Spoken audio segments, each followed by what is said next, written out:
Cheers, everyone, from a very beautiful night in London. My very last night, to be precise, here in this beautiful country of the United Kingdom. It's composed of a few countries in of itself. And I'm ending my night here in the capital in London, beautiful historic city, drinking a good cocktail that includes some whiskey, some apple pie syrup, elderflower, bergamot. It includes a lot of English flavors all in one nice cocktail. We're starting off at a place called Mr. Frog's Tavern, right in the center of London. And I'm going to walk around with all of you to show you a little bit of London. But before we saunter through this beautiful city at night, we first must have a drink. Because in the long tradition of many London saunters, of London wanderers, meanderers, there's a lot of different words for it. Ramblers is another one, like Dr. Samuel Johnson, which I did a short video on in TikTok. They also like to have a few good drinks while wandering around the city. Wow. Is that genuinely one of the best cocktails I've had here in London thus far? I haven't had the opportunity to try too many cocktails. I've usually stuck to cider from Somerset. Oh my God. Well, some of the best cider in the world. And I've stuck to lagers and amber ales when it comes to drinking at a pub. But I decided to kind of go in the other tradition of London, which involves the gin, the cocktail, the whiskey. Whiskey is also associated with Scotland. So that's why I'm drinking a good cocktail tonight. So we're drinking kind of a spin on the Negroni. It's like an English-fied Negroni. It has bergamot, it has gin, it has whiskey, it has apple pie syrup, and elderflower, and freshly squeezed lemon juice. So yeah, it's quite a bomb of English flavors with a little bit of Italian as well. Hello Martin, hello Lucy. The cocktail is called Penny Frogs. That was the name of the cocktail. Martin, thank you so much for 200 stars. I appreciate you. Michael, welcome. Good evening, Stephanie. Nice to see you here. I just joined the chat. Is this your last night in London? It is indeed my last night in London. I was able to go live a little bit later because, so in order to get back into the US, you have to take a COVID test 1 day before, no more than that. It's a very tight time schedule because in London, in England, you can usually get a COVID test. There are 3 hours wait time, 12 hours wait time, or 24 hours wait time. And I went to the COVID testing site closest to me, booked the first test. It seemed very expensive, so I assumed I would get the test results quickly. And then I find out it's 24 hours. So I haven't gotten my test results back, and I will be cutting time very short because my flight was early in the morning. And I had to check in by like 7 a.m. So I didn't want to take the risk of losing sleep over waiting for the COVID test. So I decided to extend my flight later at night tomorrow in the evening. So luckily, I'm able to sleep in tomorrow. And that's why I'm going live for one last time. A martini? No. It's kind of like a spin on it's like an English-fied Negroni. It's a very unique cocktail. Actually, it doesn't even taste like a Negroni at all. It's a very unique cocktail. Hey, Sharon, looks refreshing. It actually really is refreshing. Justine says, oh my God, it looks so good. Wow, this trip has been so much fun, says Angie. Thank you so much for inviting us. My pleasure. George says, oh no, I hope you're not stuck there. Oh no, I don't want to be stuck in the UK. Oh no, how terrible to be stuck in this country. Oh no. Please don't make me stay here longer. Hey, Claire, nice to see you here. Oh, I love the stream, says Susie. Indeed, you do. I'm glad you do. Thank you so much. Claire, thank you so much for the stars. Stars are on Facebook. All right, you guys want to walk around? I'm getting a little bit inebriated. Only had one cocktail tonight. But I think inebriation leads to good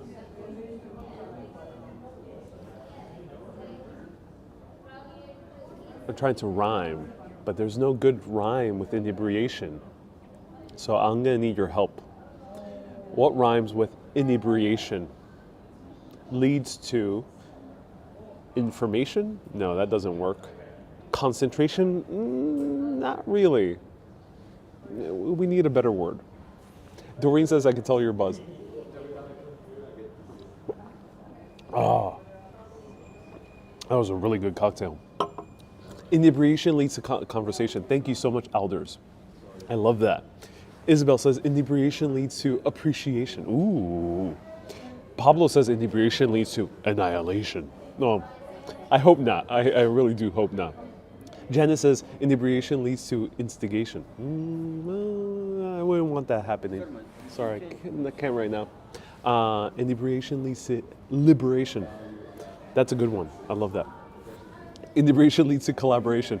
Well, kind of. Sometimes it does. I collaborated with the fellow TikToker earlier today. All right, let's walk around. We already got asked for money, so that means the night has fallen onto the streets of London. Let's go. Sharon says inebriation leads to fermentation. Well, yeah, kind of.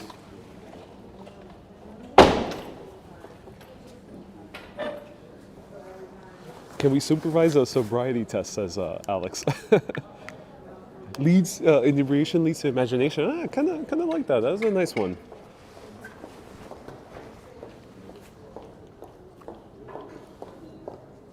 Nicole says inebriation leads to rehabilitation. Well, let's hope it doesn't get that serious with the inebriation.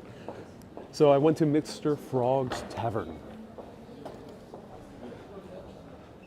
B. Griffith says inebriation leads to unwanted connubiation. I don't even know what that word means. Connubiation. First time I've heard that. Fowl says the weather's getting better in London. Well, today I experienced pure sunny weather. It was gorgeous. I love the weather today.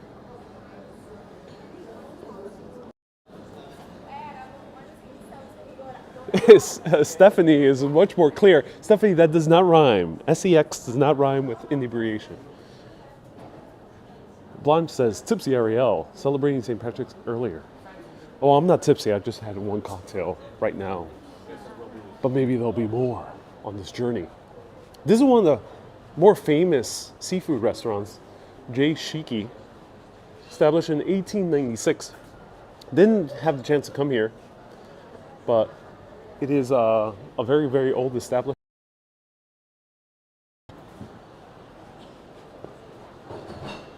Anthony says, love this trip, your proper cake and coffee. Oh, I'm glad you love the proper cake and coffee. Matthew says, oh man, it looks so nice here today. Yeah, we are in the backsides of the theater right now. So look at that. We have a sky bridge over here. And the stage door.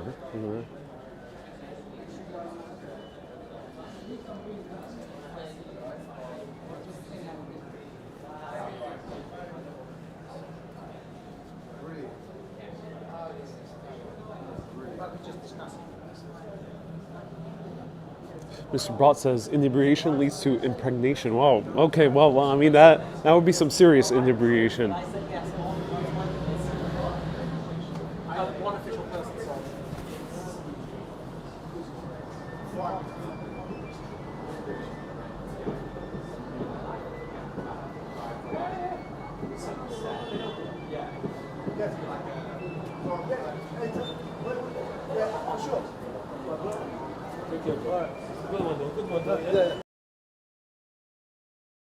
Lanes are adorable. They are.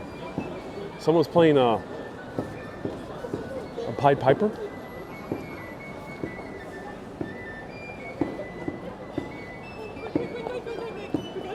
Mary says, I was hoping you would meet your dream woman while in London. There's still time.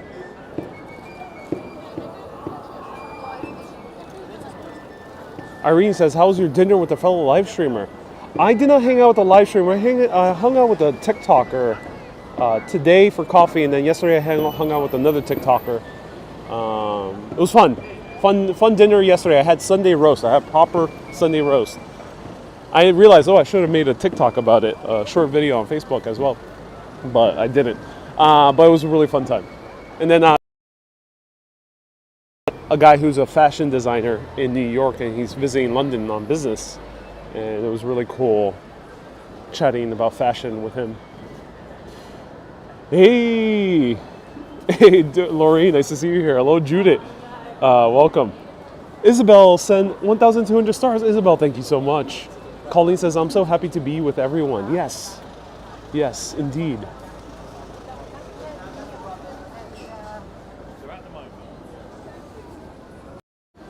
And everyone, please be nice in the comments to me. Yes, to me. Be nice to me. Because I'm the host of a party. You don't try to insult the host of the party. It's not really cool. That host won't probably invite you ever again to that party. Be nice to the other guests, like you would be nice to the other party guests. Because if you're mean to another party guest, you probably won't be invited either. So be nice, ladies and gentlemen, too. I'm not going to say exactly who's not being nice, but be nice.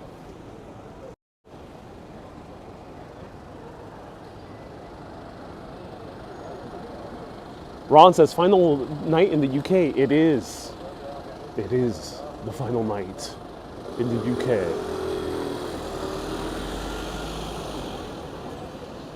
Alex says, what time do you leave these shores? I embark off into a new life tomorrow. Did you try UK poke? No, I did not, Laureen. You know, I did not have too much of the, actually, let me walk this way. Let's scramble through these streets over here this way. I did not have too much of the kind of inclination to try UK poke because I love meat pies and just want to eat them every day, all day, multiple times a day. So, no. But I assume it's good. There's a lot of great poke places, what appears to be, and they're all around.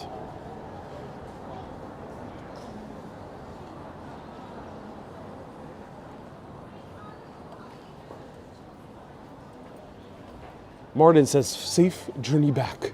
Thank you so much, Martin.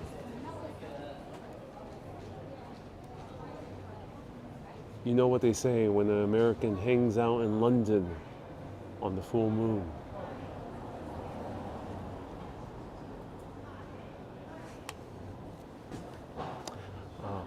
Beautiful bar over here.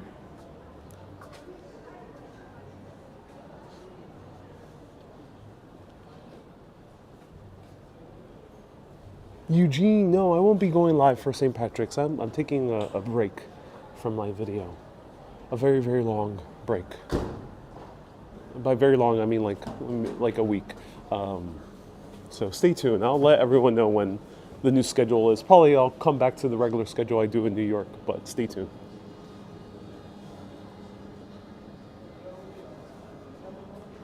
And Mary says, what do they say? I was making a reference to the film American Werewolf in London. Oh, look at this. Beautiful bar.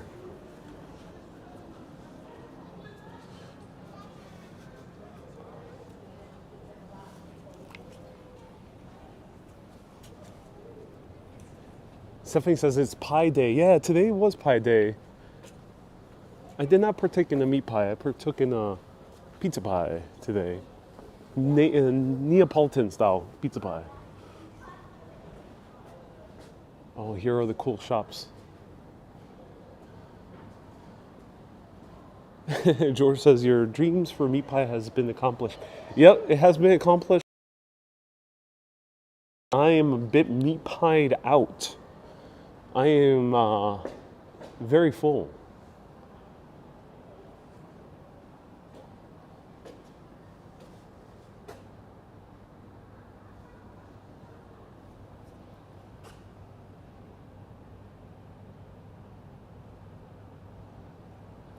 Stephanie says, whenever I hear meat pies, I think of Sweeney Todd. Well, we are close to Fleet Street. And I did hear that the best meat pies in London are currently in Fleet Street. Here's the map of London. Where are we in London? We should be in this area.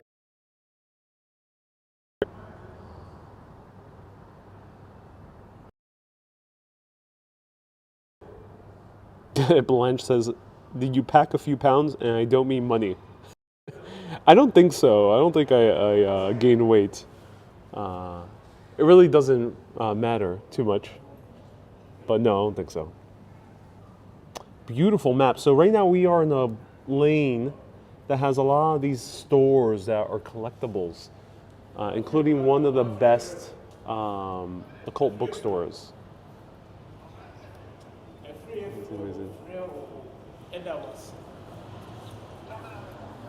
Kay says we will be getting withdrawal symptoms when we come back. Yeah.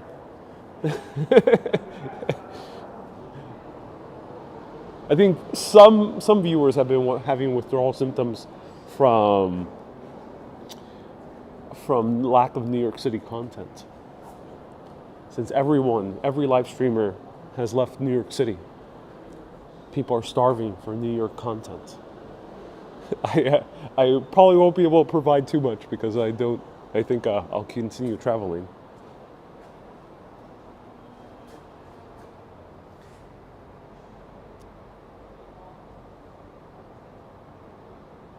Bella says Ariel isn't weight conscious at all. Not really, not too much. Here's some rare first edition books.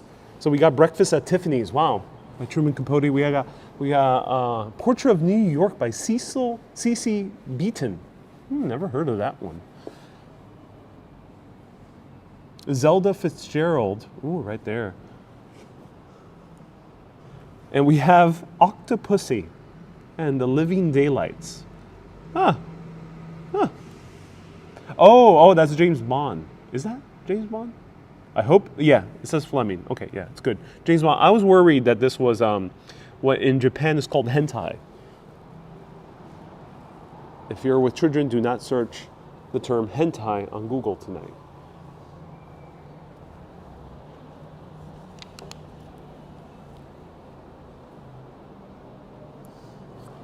Oh, look. It's Alan Rickman.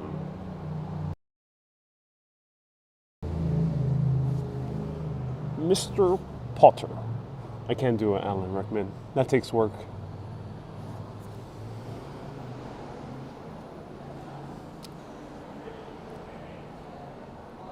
Oh, speaking of Harry Potter, one of the first editions of Harry Potter and the Philosopher's Stone. Look at that. Wow. Apparently this was yet another lane that inspired J.K. Rowling's Diagon Alley. Yes, this also inspired Diagon Alley. A lot of places inspired Diagon Alley. Basically everywhere in the UK you visit that has a beautiful alley with some bookstores has inspired Diagon Alley. So I think this definitely might be actually one of them. I wouldn't doubt it. So this is one of the more famous occult bookstores in all of the world, basically. This is one of the more famous ones. Some of the most famous occultists, like H.P. Blavatsky, who was one of the founders of Theosophy, came over here, signed books. Aleister Crowley used to come here, and I think signed books, or he definitely visited here many times. Many other people, Alan Moore, Neil Gaiman, they're not occultists per se, but they do write about it in their stories. So everyone and anyone who has been in the occult in the past 100 years has come to this bookstore, most likely. If you don't know what the occult is anything related to magic, mysticism, esotericism, and spirituality. Kind of all mixed together.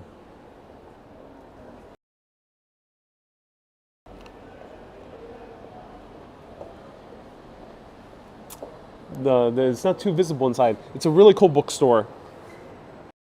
That's where in the beginning of this trip, I actually purchased quite a few books about haunted London. I purchased books about occult Britain. I purchased a book about King Arthur's legend. in Glastonbury, and that's how I ended up making that episode.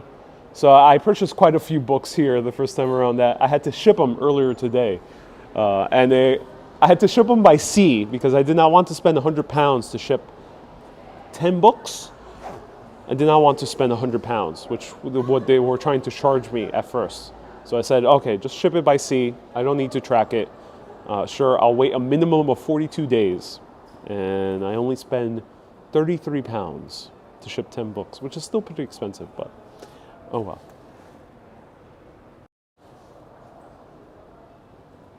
All right, we found the goods. Here's all the money. This is exactly what we've been waiting for. Okay, time to take out the tools. Okay, bear with me, everyone. I got the tools in my backpack. No one's around. All right, good, good, good, perfect. All right. Well, didn't you know that this is why we're doing the live video? Didn't you realize, like, didn't someone tell you that this was a heist?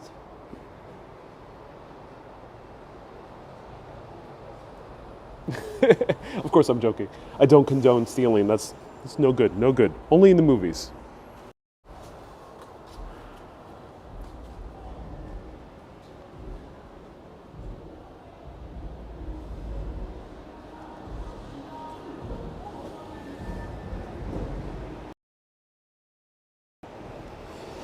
Alex says it's not cheaper to pay luggage. It kind of is, but then I would have to actually buy the luggage. It might come up to just a bit more expensive.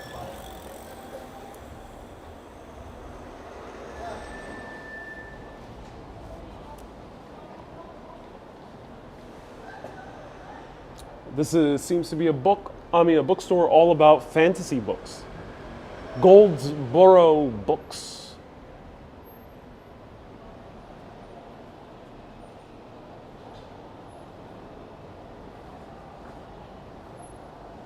Janet says, pack a suitcase in your suitcase next time. That's a lot of packing. I should have not bought that many books. I barely, I did not read all of them. Ooh, beautiful suits. Blanche says, I will keep you safe from danger. I will channel Agatha Christie. Thank you so much. Hey, Ren says, I love books. Yeah, that was a fun little adventure. So this lane is, what is this lane called? It's called Cecil Court. Oh, it's going to be hard to see, but yeah, Cecil Court right there. Alder says there's some spam. Yeah, Susan is tuning in maybe. Oh, Susan might not be tuning in. Everyone, Susan is a dear mega urbanist, kind contributor, and also kick-ass moderator on Twitch, but also on YouTube. She's helped grow the Twitch beyond 3.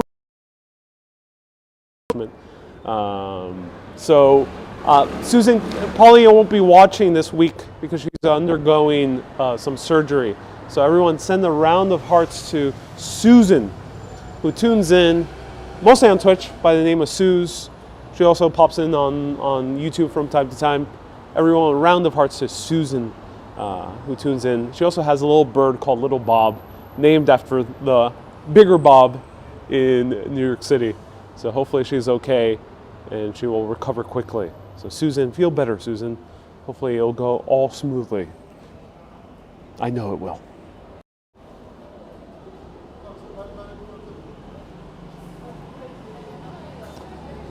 Let's continue on to the adventure of a lifetime.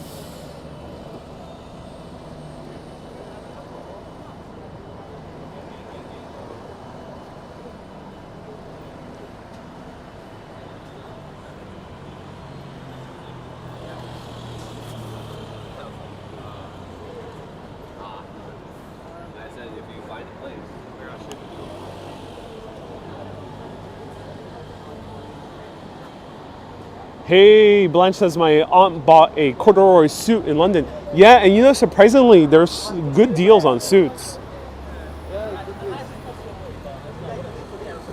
they're better priced sometimes than America. Lee says, I've enjoyed your UK videos. I'm so glad you have, Lee. Thank you so much for tuning in.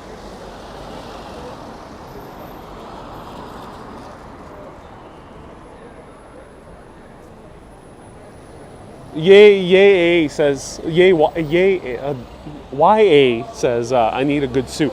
I really would love to buy a suit, yes.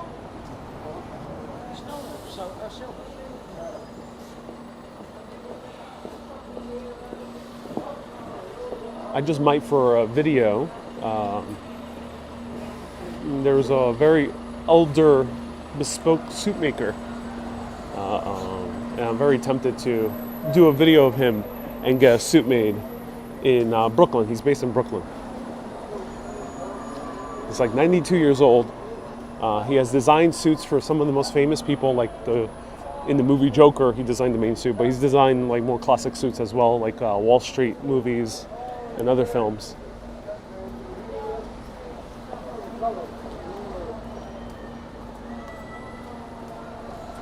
Blanche says, I think you need to do a video for PBS or a book.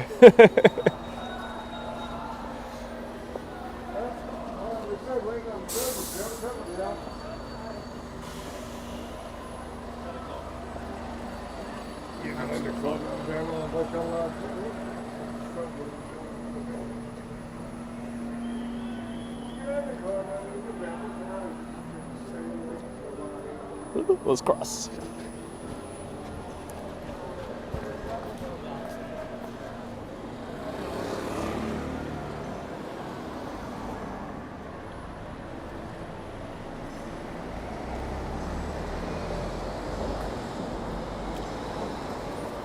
Ryan says, will you be going to Ireland for St. Patrick's? No, I won't be going to Ireland. I'll be going back to my hometown, my home that I've dearly missed. I haven't been in a long, long time. New York City.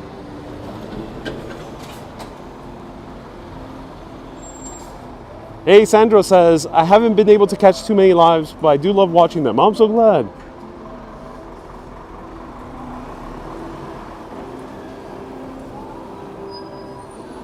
Hey, Lee says, I'm born in London.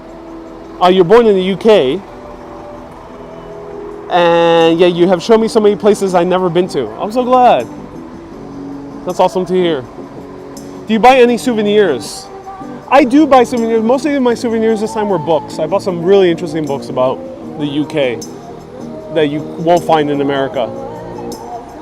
So that's the only souvenirs that really I bought. I actually bought that many souvenirs, not as much as other countries.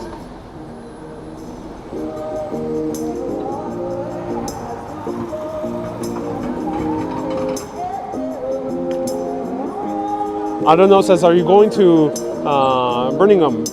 I did a of short videos that are posted on Facebook and on TikTok about Birmingham.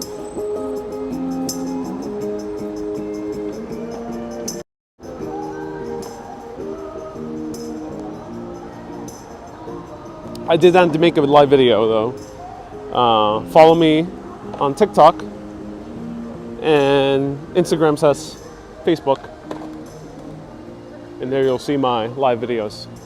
I mean my short videos.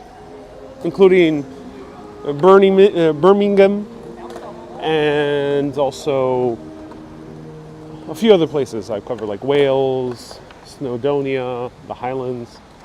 Some places that I wasn't able to do live streams.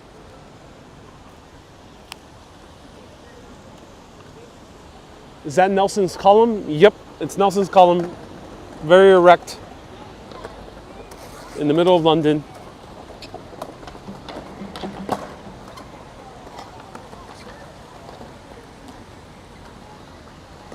Nelson is erect all through the night, every single day. Has been erect for, what, more than 100 years at this point? He has not lost it since. Admiral Nelson.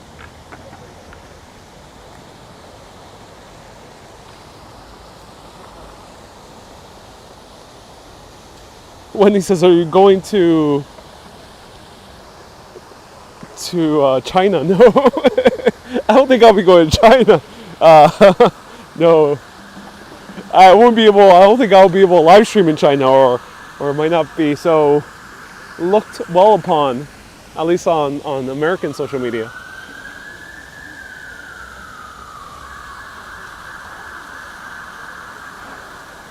Alder says, my boss's name is Nelson. I will never look at him the same way. Yeah.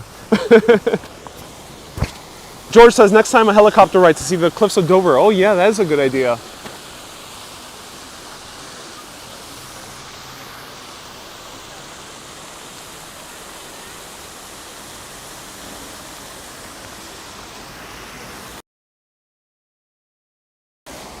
Susan, oh Susan, you are tuning in. Okay, maybe it's a little bit later this week, but I thought you were tuning in tonight. Michelle says, you're a true Brit, Ariel, now with all the innuendo. Oh, I've been doing innuendo when I came out of the womb. From womb to tomb, I've been doing innuendos. We'll be doing innuendos.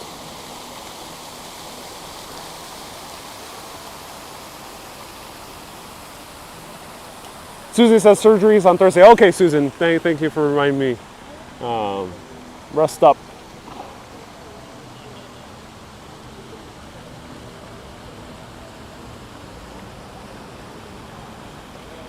Ron says, well, we all know you'll return to Staten Island. Have you thought about doing a post-trip Q&A stream from Heathrow? Barris, there might be a chance, so always put your notifications. It depends on a lot of factors. Traveling now is much more unpredictable than it used to be. So who knows what happens when traveling and how energetic one feels when going to the airport. But always put on your notifications. I might consider doing a Q&A. Let me know if you're interested in a Q&A scheduled about recapping our UK adventure, Great Britain adventure. Oh, the water's leaking.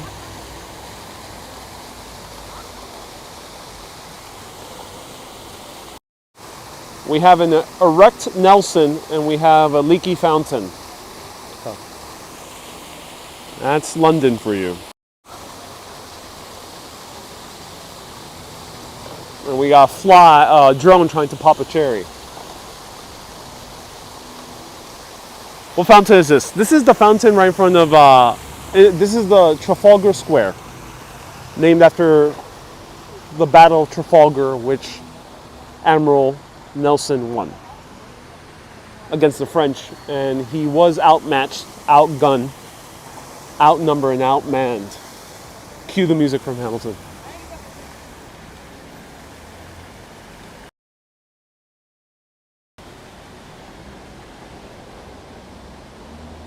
Janice says it looks gorgeous at night. Yes, indeed it does look gorgeous at night. Or as like the Brits like to say, it's rather nice. Rosemary says, I was here yesterday. I'm so glad. B. Griffith says, quadruple entendres.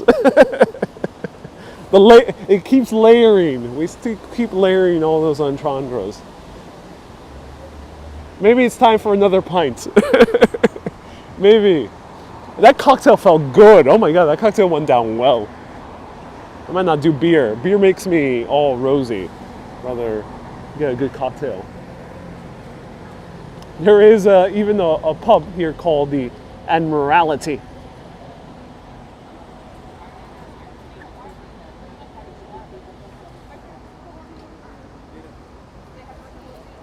Joe says erect and leaking. I hope there's a doctor around. Yeah, me too. Armchair Guru says, happy to catch you live. Thank you. I'm glad, Armchair Guru. Ooh, here we got Canada House. Oh yeah.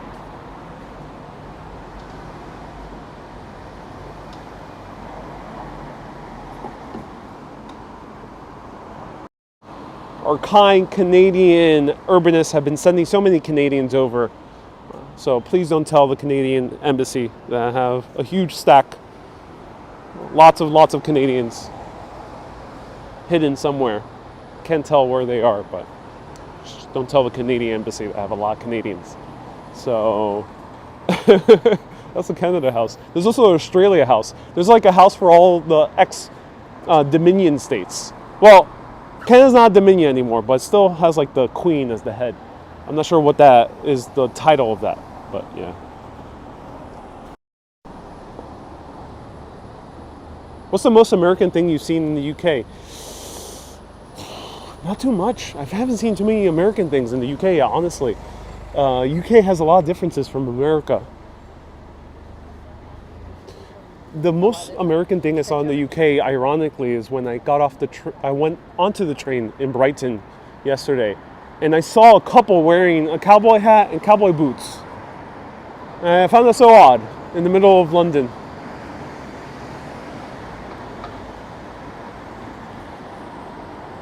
Alder says Sovereign Association. Thank you so much, Alder. Sovereign.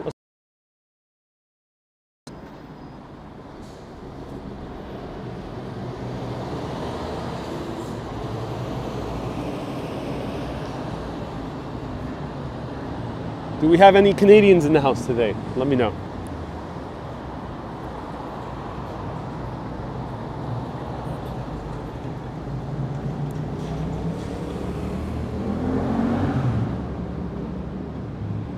A box of Lucky Charms. Chris says, are we back in London, England? Merry old London? Yes, we are back in merry old London. Good old London, England. Yes, we are. In search of tea and crumpets. Lucy, Canadian, thank you so much for tuning in.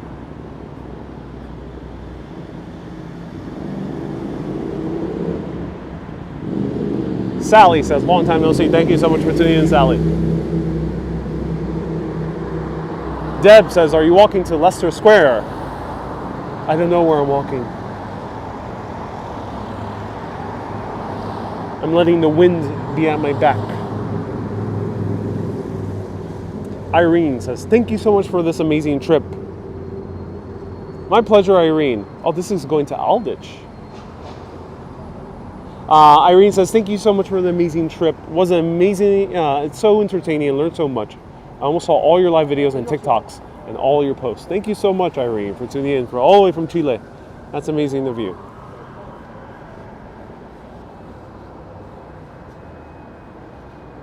Wendy says, stay in London. You know you want to.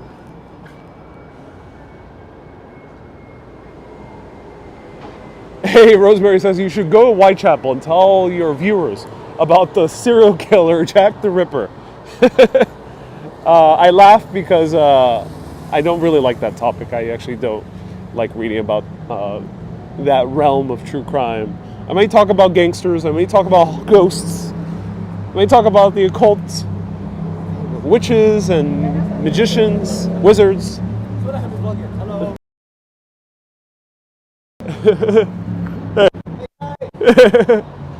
I may talk about all these things that might be considered dark, but I do not like the topic of serial killers. I just kind of twist my stomach. I know some people are really into that topic or have no problem researching it. So yeah, that's why I haven't done any Jack the Ripper content. I couldn't find a Jack the Ripper tour guide in time, unfortunately. I would have been opposed to featuring the Jack the Ripper tour guide, but I didn't have the time to find one.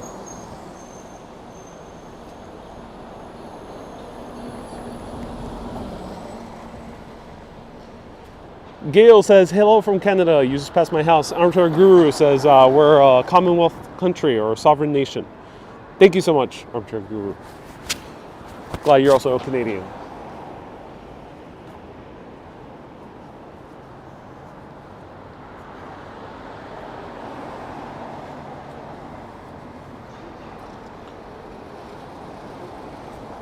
Wendy, thank you so much for tuning in.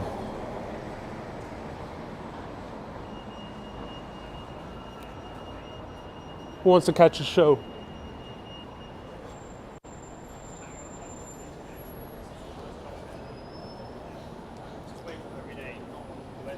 Oh, maybe. Perhaps we should go to the cinema, as the Brits like to say.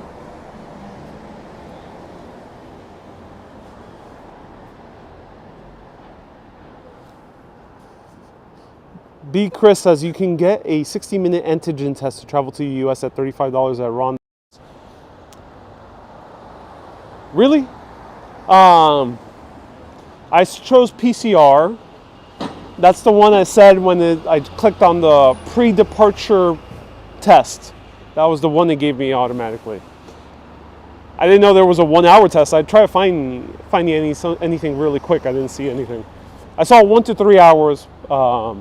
Yes, those do exist, but they were like 90 pounds, which was $120 for a COVID test. You can find them for free in the US and in Italy. Why are they so expensive here? I mean, wow. Why though? Like America, a lot of things are expensive. Why is PCR COVID tests free in America? Let's see your nighttime look. She's got a turtleneck, light colored jeans, and the same Converses I've been wearing for this past month and a half. The Converses are basically in their final hours. I don't think they'll last too much longer. How did you get such good internet on your end? Magic. In all reality, it was lots of trial and error. It took me 4 SIM cards. Found out that Vodafone actually works the best with my phone here in the UK. But Vodafone sucks for me when I used it in Italy. And in Italy, I used 3 Italy. But 3 UK sucks here with my phone. It's very confusing, but basically, some internet service providers have more antennas that are compatible with American phones, and others not so much. So the 3 first SIM cards I bought were all not so well compatible, especially in London, with my American phone. And I did not know that. It's very hard to even know that. Like, it's a very specific problem that a lot of people don't actually talk about, because there's not that many people doing live streaming as much as I would be doing. And there's British live streamers, but they have British phones, so there's no issue for the 3 or 4 British streamers out there. There's very few. So yeah, that's why I end up getting a Vodafone. So Vodafone works with American phones. If you're a live streamer from America, get yourself a Vodafone, or buy yourself a British phone. One of those two.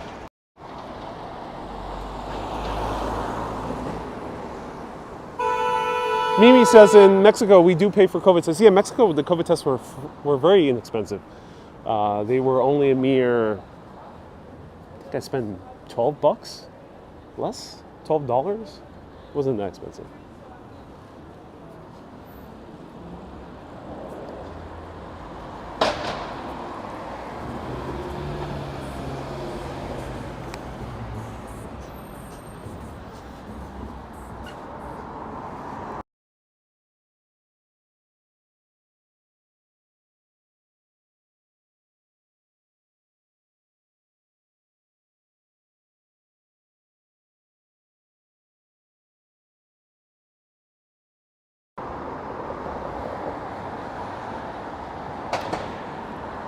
To mute, there was guys playing loud rap music and racing, so it appears that they're filming the next Fast and Furious film. Does London feel similar or different to New York? So London feels, great question, Paul. London feels more similar to New York than other European cities. Rome, Paris feel much more different to New York than London does. But if you were to directly compare just London and New York, London feels a little bit in some parts like New York. We're in this area in London, it feels like downtown Manhattan. Parts of it feel like the financial district. Some parts feel a little bit like Brooklyn, like Shoreditch and Camden. But overall, London has a different feel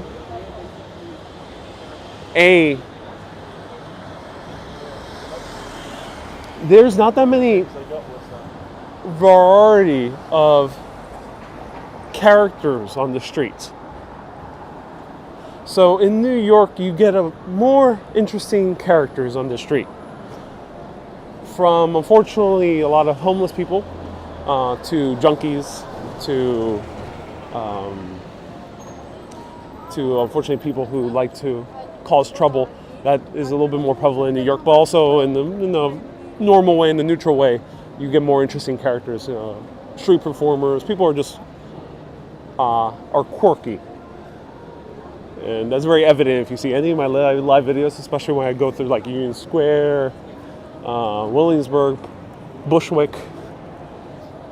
Here in London, you see less of that, which I'm actually pretty stunned. Beyond that, there's very little grids in London. I don't think I've encountered a grid in London as completely straight lines as New York. So navigating within London feels like a labyrinth. And that's why you have these little tiny streets and lanes and alleyways that you don't have in New York. The other thing is the bustling parts of the city are not necessarily the ones with skyscrapers.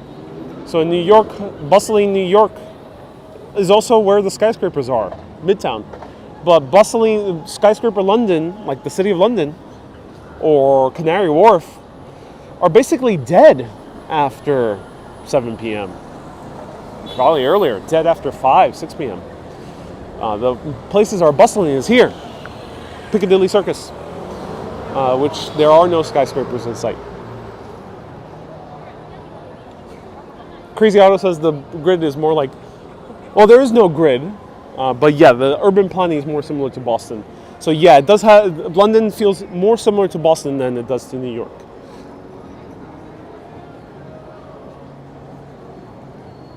Love the scenery in London, but France I love even more, says Janet. New York is not bad either. Everyone has their favorites. That's awesome, Janet. Is this your last night here before you return to the US? Says the yes. Indeed it is. My final night in London.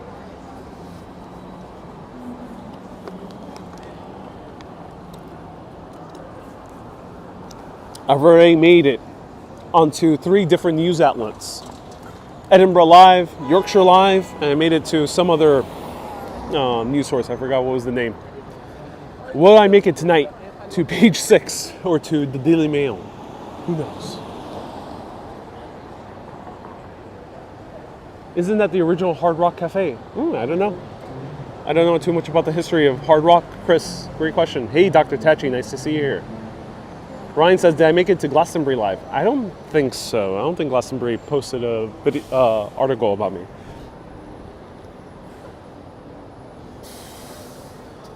So Manny pregunta, ¿qué le agregarías a Londres que tenga Nueva York y viceversa, y la inversa?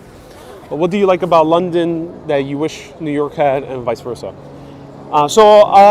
Que me gustó mucho de Londres, específicamente que había muchas ciudades bien cerca por tren.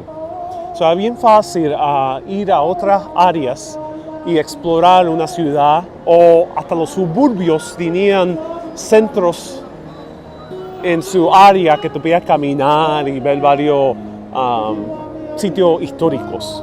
So what I really loved about London that I wish New York had was that London has very close proximity to a lot of other cities by train. So we visited Brighton, we visited Cambridge. I could have also visited Canterbury, Oxford, Bristol, many other cities. Like there's tons of cities I could have visited. In New York, that's not really the case via train. There's no major city in Long Island. And you can visit only Jersey City, Hoboken. You can visit Newark. I'm not sure if people really would want to visit Newark. Let me know. I actually never been to Newark. I never really have had an interest in visiting. And then Boston, you can, but it's such a long trip. It's like 4 to 5 hours. And it's expensive. Washington, D.C. is also far away. The only real close city is Baltimore and Philly, about 2 or 3 hours. But Baltimore doesn't have quite the best reputation. Philly is great, but it isn't so walkable once you get there. So that's what I wish New York had from London. It's close proximity to a lot more cities.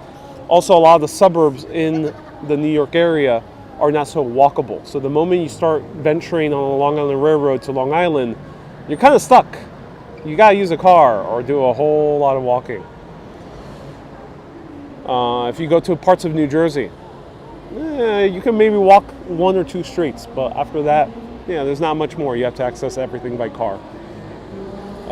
Hudson Valley, there's a few exceptions like Sleepy Hollow and things like that.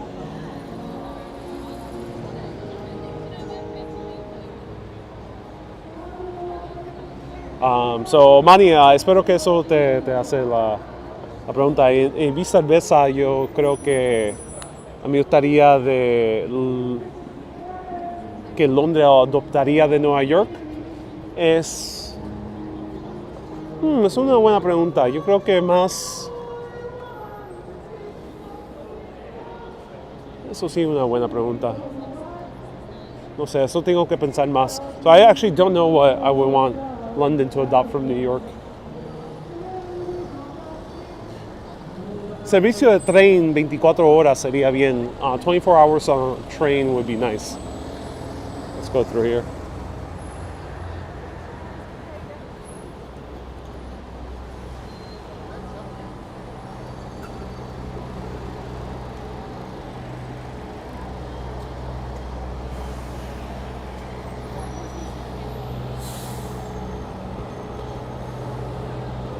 Hey, Dr. Tachi. I like the ambiance of the city. What time is it there? I missed the super chat. Oh, let me know who was the super chatter. Debbie. Yeah. Deb, thank you so much. De Bailey. Enjoy your last night here. Stay safe. My pleasure. Thank you so much, Deb. I appreciate you. Thank you so much for the 3 pounds. Almost covers a beer. Thank you so much.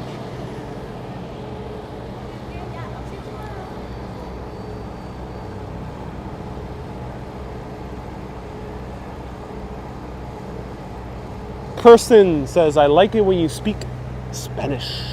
Español. Yo puedo hablar español en diferentes acentos. Puedo hablar como los españoles. I can speak Spanish in different accents. Yo puedo hablar español como los argentinos, tú sabes. A mí me encanta el pollo y el vino. That's a little bit of Argentinian for you. I could do a very stereotypical Mexican, but I don't want to offend all my Mexican viewers. Was the trip everything you expected? No, I expected better cell phone reception in London. I expected the biggest company, being 3, to have good reception. It was not the case. But what exceeded my expectations were the other cities of the UK. I already had high expectations for Edinburgh, and they were met. Great city. But I did not have high expectations for Manchester, because I did not know too much about it. No expectations for Sheffield. For Liverpool as well. Didn't know too much about it aside from the Beatles. And I end up immensely enjoying all those cities. Wales was amazing. And Wells was amazing. Smallest city in England. Stephanie says Cambridge. Cambridge actually did exceed my expectations. I've been to college towns before. Boston, I showed the Harvard area. Cambridge is awesome. To me, it bests Harvard in terms of its natural beauty and its urban environment. It has a cooler vibe, in my opinion. How's Glasgow? Ooh, Doug, Glasgow exceeded my expectations. I thought Glasgow was going to be a pretty rundown city, grungy. Rundown might be a negative way of saying it. I would say grungy, gritty. I thought it was going to be gritty, like Detroit would be, or Newark. But no, I was pleasantly surprised by Glasgow. Beautiful city.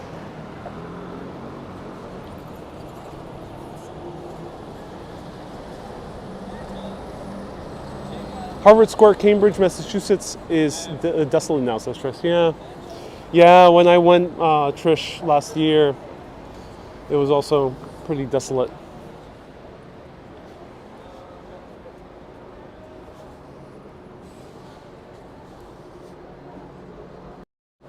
So I made a new friend here in London.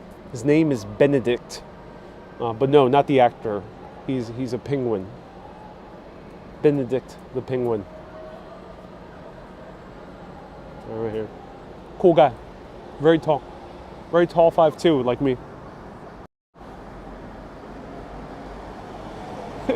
In a store called Shackleton. That's a great name for the store and a great mascot for it. Shackleton was the explorer of was it the Arctic or the Antarctic? I think the Antarctic. And his ship, he was shipwrecked. And they recently found his ship.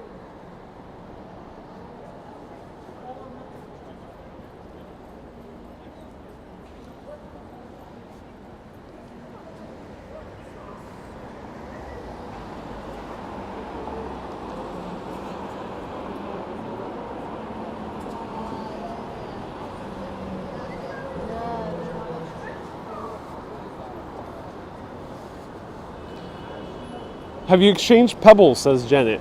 Well, I don't know too much about penguins, so is that a thing they do? Eva says hi to your new friend. Are you feeling a bit melancholy? Leaving Britain, ask Debbie. Debbie, I'm glad you used the word melancholy. It's very British of you.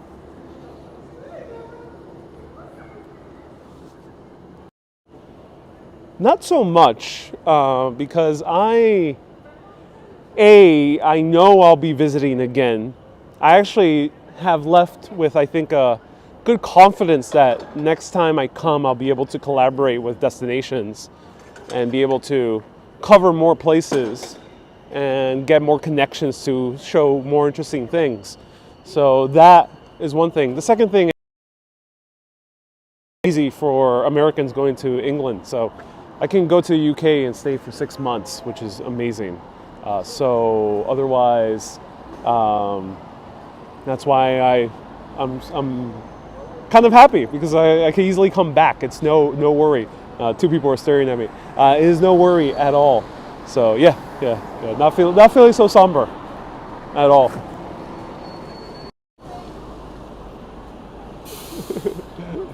I think seems like 2 Europeans tried to sneakily take a FaceTime. They're FaceTiming your friend to try to show me.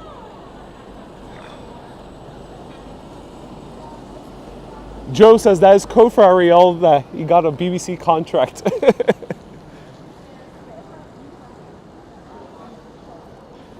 Is the band The Smiths from England? Yes, Stephanie, they're from Manchester. Bella says, let them stare. Yeah, they're definitely not English. The English don't stare too much. Yeah, so Stephanie asks, is the Smiths were from Manchester. I did mention the Smiths. I did not show any particular spots for the Smiths, but it was very amusing when I went to Manchester and saw a double-decker bus, because one of the more famous songs is There's a Light That Never Goes Out. And the line is, a double-decker bus hid into us. To die by your side is a heavenly way to die. It's a very depressing / romantic. And Manchester was covered in double-decker buses. So, not quite the best song you want to be reminded of as you're encountering a double-decker bus, because the song is about a person dying with his lover by being hit by a double-decker. But it's a great song. Check it out. There's a Light That Never Goes Out by the Smiths. Okay, Google, play There's a Light That Never Goes Out by the Smiths. You gotta really pronounce things clearly when you talk to Google. Alder says Morrissey was such a drama queen, drama king. Yeah, he is. He's a man of emotion. Morrissey, for anyone who doesn't know, is the main singer of the Smiths and still is doing concerts to this day. And he does plenty of them.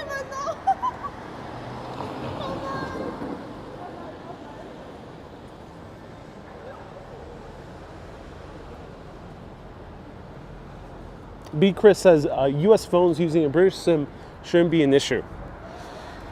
Evidently, it is, according to a few IT people who reached out to me. They were so kind enough to give me some advice.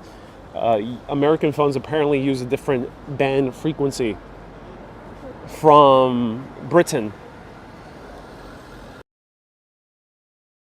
European countries as well. So the SIMs, cards, now all antennas, a lot of them can accommodate for both different band frequencies, American and British, but not all of them do here in Britain. So that's why when I was using 3, it was connecting to very far away antennas. Hence the slow cell phone reception.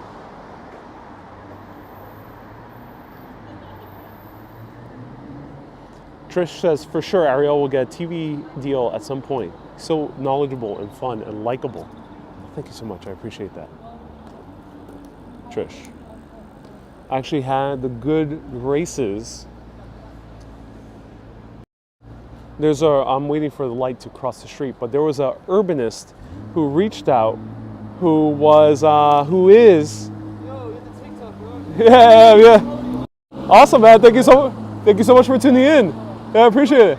Have a good night. Someone recognized me from TikTok. So yeah, I had a viewer who is a producer on many BBC shows. He's worked with other broadcasting networks and Netflix as well. And we met up for a drink in a pub in the city of London when I was in London the first 2 weeks. And she said that she is potentially interested in working together. So we'll see if anything comes about from that. But that is good news, just nonetheless. One producer thus far is good news. But yeah, I would love to work on at least one television show. I would love to work for TV. That sounds like an amazing job to have. And it's not forever. I don't intend to make it forever, but I would love to work at least on one series.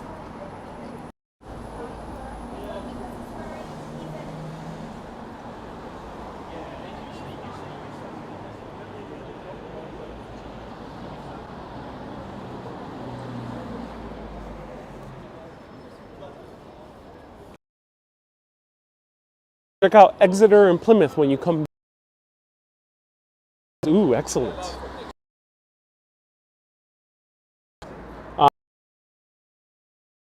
Ooh. Very good question.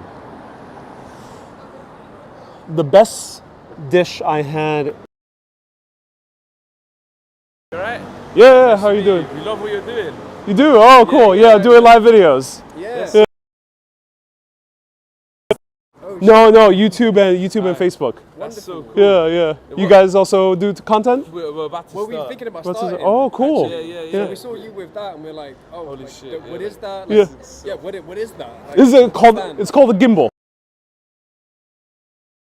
Yeah. That's so cool, man. This You- stick is like Yeah, it's cool. Yeah, Bro, because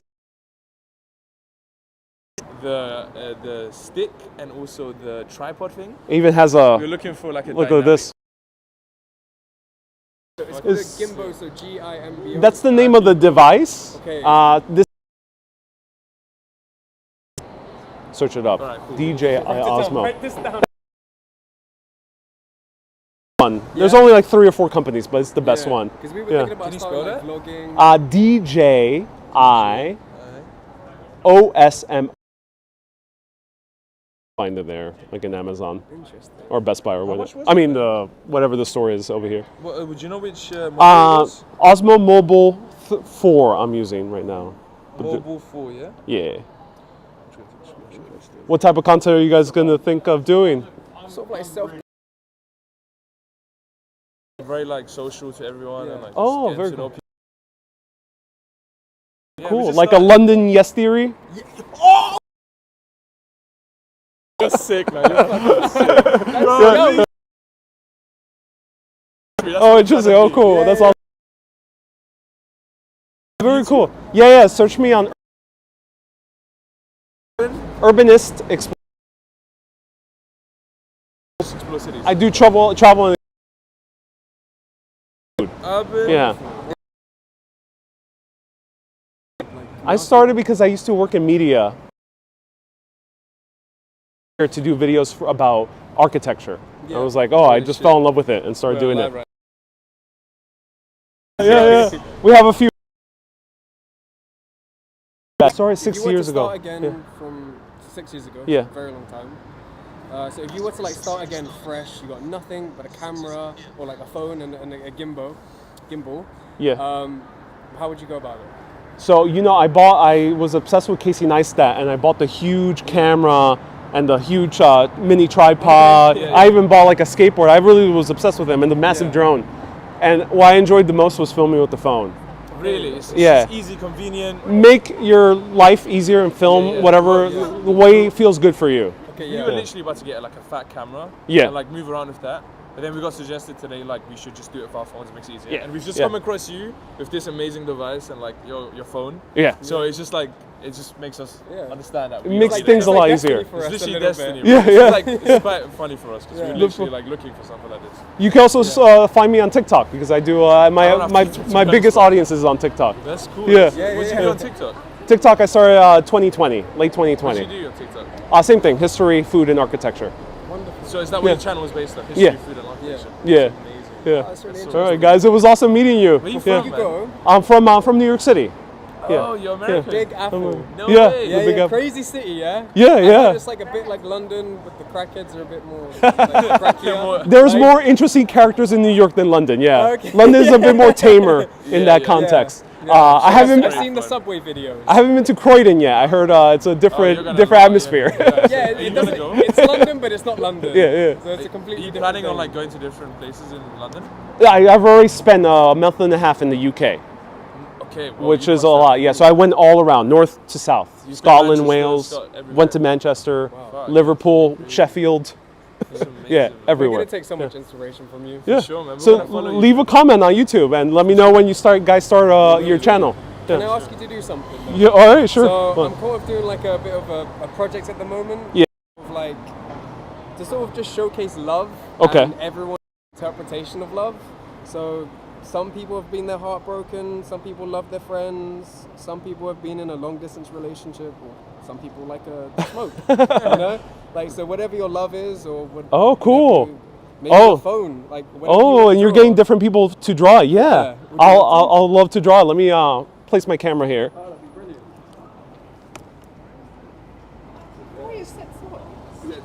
That's so cute. Oh, yeah. Does it grip onto things as well? Do you have an orange one, perchance? Orange marker? Ooh, no, I have Okay. red and yellow. I'll try. It's very simple I'll today. do purple. Purple it is. All right, everyone. We're gonna draw. Sorry about that. No, no worry, that's my fault. We're gonna draw I'm not sure, a heart with something. Let's see. I usually do orange hearts because my logo is in orange, but we're improvising with purple. Okay. You Uh, can change the filter so it looks orange. I got you. We're gonna do like a cityscape. Like it's been really cool to see like the different things people come up with.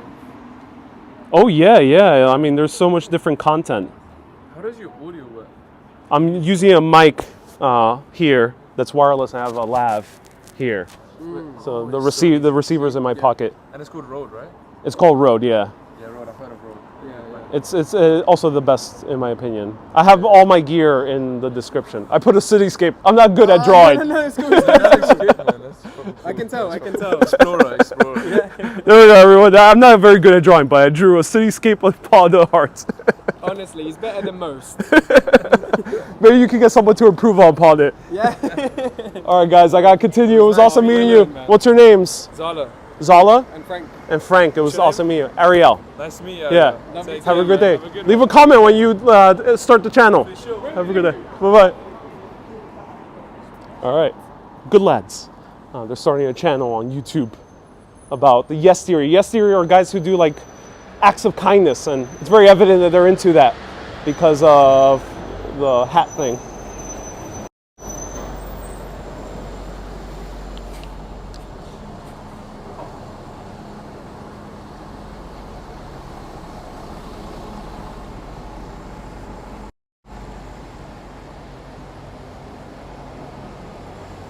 Sharon says, thank God they were genuine. Yeah, you know, which is actually sometimes a bit rare. But yeah, they were very genuine. DS says, remember the beatboxer? I was blown away. Yeah, the beatboxer was amazing. Well, great last night in London. So glad you're enjoying my town. Yeah, it is a beautiful town, Doug. Beautiful town. That was a nice moment to watch.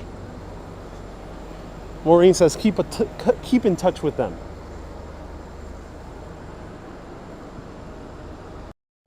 Rosemary says, I got excited that you mentioned Croydon. I mentioned Croydon because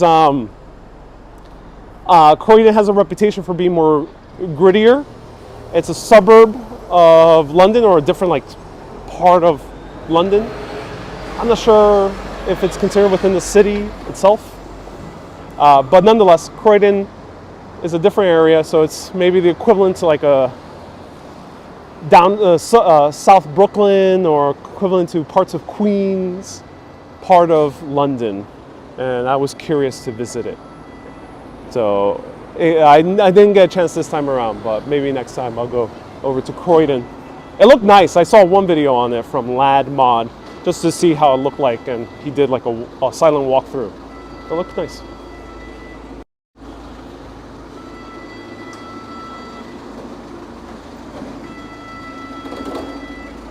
You got stars from Linda, Marianne, and Ariel. Thank you so much, Linda, Marianne, and Ariel.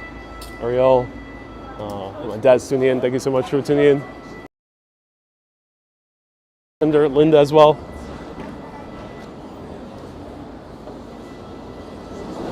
Come to Essex, says Tara. I also really wanted to go to Essex. I have a feeling that if I did a TikToks in Essex, I will also get on the Essex newspapers.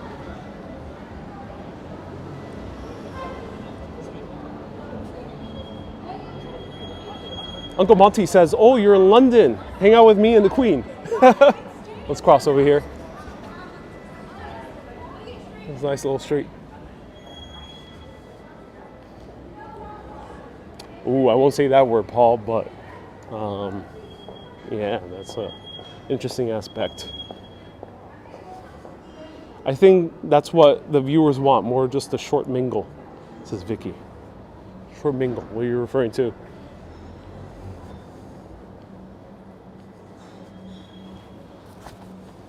B. Chris evidently not. B. Chris is mentioning that the U.S. phone should work with SIM cards. Trust me, I tried and had terrible service. I have, it's very evident. I had a map, I had an app also showing me what antennas it was connecting to. So it was definitely an issue. Don't show, a few people told me it was a specific reason.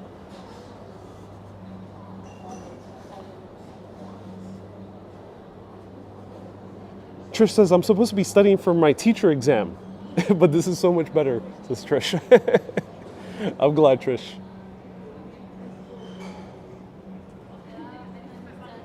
This was something famous. There's something famous around here. Here's poke. Irene has been asking for poke. I'll show you the menu.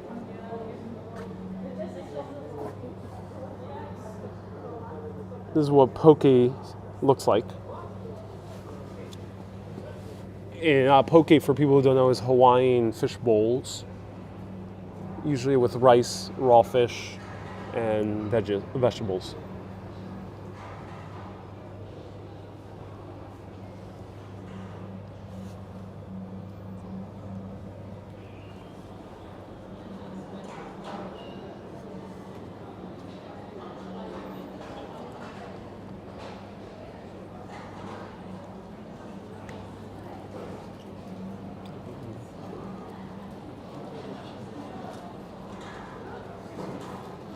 Laz says it's never dull and whole. Many people have also suggested that I go to Hull. It's because of like.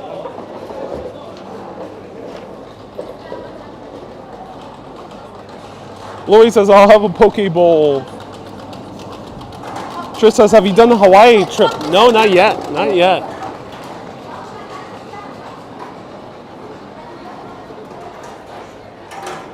And here we are, coming upon one. Oh no, the famous tree is just 1 block away. I'll show it to you.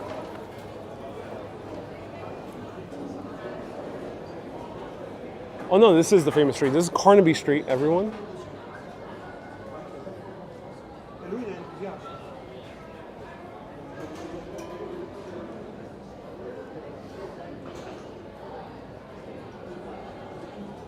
Rosemary says, oh yeah, Peckham is also like Queens. Yes, that's what I was wanting to find. Next time I'll come, I'll search for the Queens of London.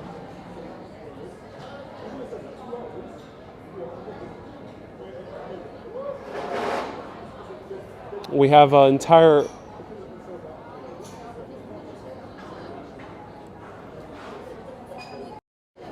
so this is one of the more famous streets. I always get a little bit confused because they intersect and they call them Carnaby, but I think this other one's Carnaby, the one that intersects, not this one. I'm not sure why they put the sign on this one.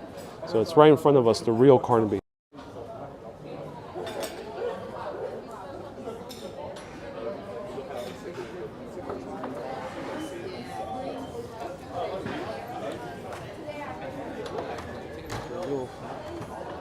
So Keenan leaves a comment. So Keenan, yeah, great comment. Yes, things can get very complicated when you start talking about cell phone data, reception, antennas, quality, upload, download. There's a lot of aspects when it comes to live streaming. Live streaming, that's why if, as a live stream freelancer, I sometimes offer live stream services to corporate clients, and the costs are expensive because there's a whole lot of things to think about. But even the most seasoned of live streaming professionals like myself, I've been doing this for 6 years, and I myself have a degree in electrical engineering, I don't even know the full details of everything, including SIM cards, and there's a lot to know. Just like Keenan is writing, like a few people wrote to me. So trust me, ladies and gentlemen, I tried to give you the best live streaming quality, and that's why I covered smaller cities and then cover London, because it just happened to be that the smaller cities had better reception when I was using those other SIM cards. It's a trial and error, and you know, sometimes you don't really can anticipate these issues, especially with live streaming. When you film a video, you can edit it. But live has to be live. You have to have a steady signal that's both upload and download.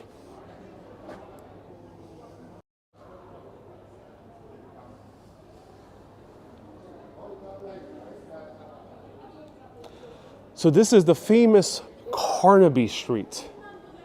This street is associated with some of the famous rock stars of the 60s and 70s. The scene, this is what, like the center of the swinging 60s was here at Carnaby Street. So the Rolling Stones, the Beatles, David Bowie, anyone who was anyone hung out here at Carnaby Street. The famous suit makers that end up making very stylish flared up pants and those kind of like longer suit jackets that the Beatles wore started here. Nutter was his last name.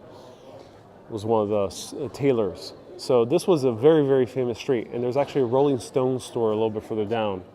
And I think this is the street also featured in the Austin Powers film when they show the 1960s. If anyone could clarify, but I am under the impression that this was the street.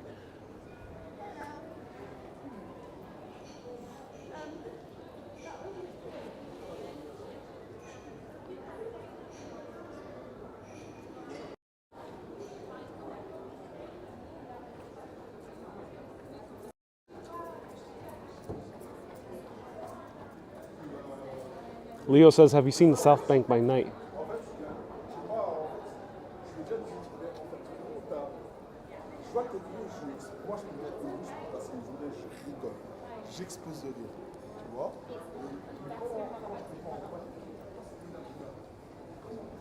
Susie says that's so confusing, yeah, indeed. About the SIM cards. Armish says, I'm in London too. I'm in Bar Soho. Have you heard of that place? Yeah, I think it's a chain, Armish. Glad you're also in London. It reminds me of your Greece trip, says Joe. Yeah, at night it has a little bit of a similar vibe.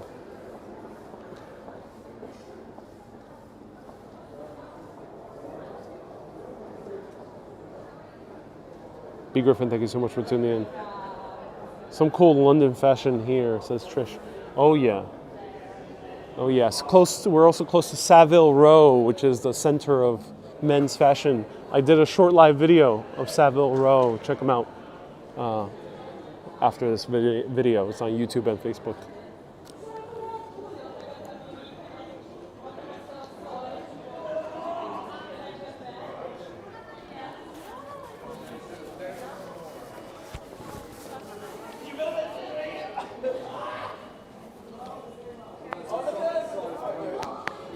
Bella says, like Austin Powers, yeah, baby, yeah. Here's Shakespeare's Head. For some reason, this pub is called Shakespeare's Head. Jason's just tuning in to your late night wander. Thank you so much for tuning in, Jason. Beautiful street. Look at that. Can we have a few more fashion videos, says Kay? Yeah, I'm tempted to make more fashion videos.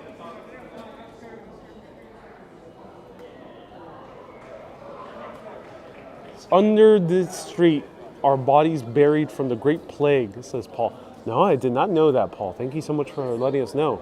So right below our feet, right now, at this very moment in time, there are dead bodies. Who knows how many? I'm not sure how many, but there's a lot. Sally says, I think it's cool to have men's fashion on one side and female fashion on the other side. Is that the case here? I was not aware. That's awesome.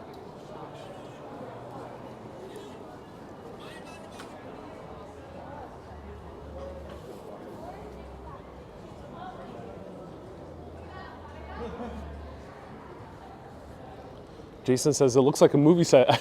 I wouldn't doubt it has been used as a movie set.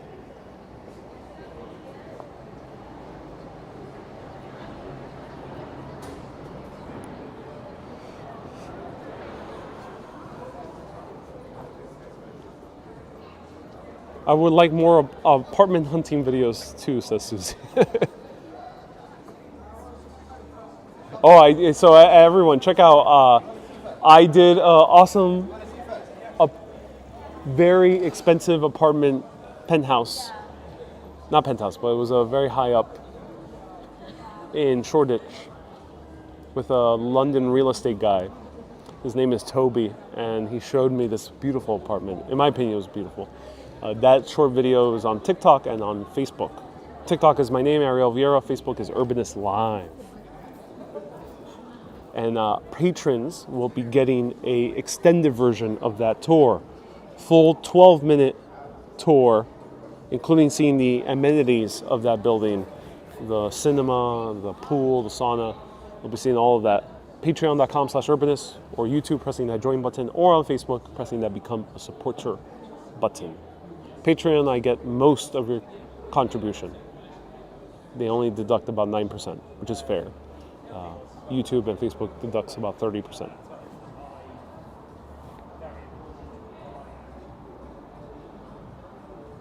Kay says Toby was a very tall 5'3". It was a very tall 5'4". Very, very tall. Very, very tall 5'4". Ron says that was Apartment Hunting 779, episode 779. So I posted that on TikTok and I wrote in the description, oh, I'm glad Toby helped me out with the apartment hunt. Toby is the real estate guy. And people genuinely thought I was being serious. Well, I mean, no one on TikTok because they don't watch hours-long videos like you do. But yeah, people generally assumed I was trying to find a £3 million apartment. All right, I need a good seat. Just gotta sit down for a little bit.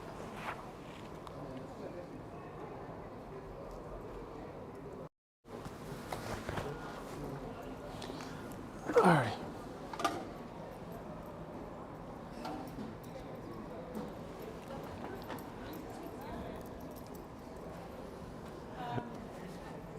That's an interesting bench. Did not expect that. So here we have a sculptural bench. This person is having quite a thrilling experience. Maybe she ended up having a turkey sandwich from Cat's Deli. That seems like the experience she is having.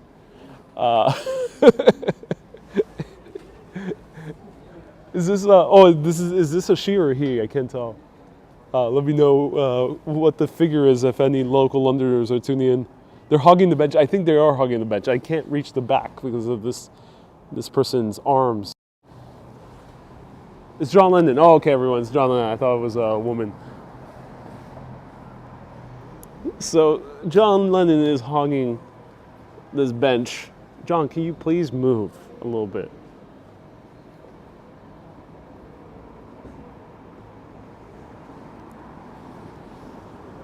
And John Lennon is barefoot. Oh, does that mean that John Lennon was replaced as well, along with our friend Paul McCartney? So we're going to do a Lennon bench test. We're going to see if this bench really holds up. Why is this posed like that? Well, he's having a good time. Maybe he sat at this bench for the very first time. At least he's not man-spreading. He's not man-spreading. It feels so. There's a very interesting thing about this bench. I feel a little bit comforted. I feel comforted because I feel like I'm being cozy with someone. That's why at first I thought it was a woman, because I would prefer it to be that way. My personal preference, but it feels cozy. It feels cozy to be around someone. Oh, this is comfortable. John is too, his head is too back. So it is. This is quite a comforting bench. Comforting, not really physically, because the actual metal of the sculpture is annoying, but comforting emotionally. The only other thing is it's free. And I like that's a tribute to John Lennon. It's very nice. It's great that it fits at least one more person here. John is hugging it all, though, and it is a nice view. You get to see Carnaby Street, which is awesome. You get to see the center of swinging 60s of London.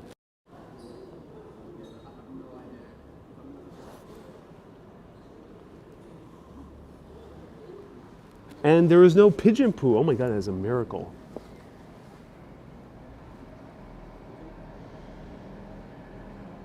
No pigeon poo.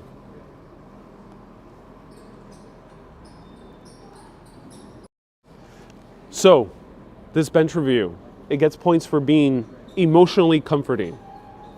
Gets points for no pigeon poo. The view of Carnaby Street, which is one of the coolest streets in London's modern history.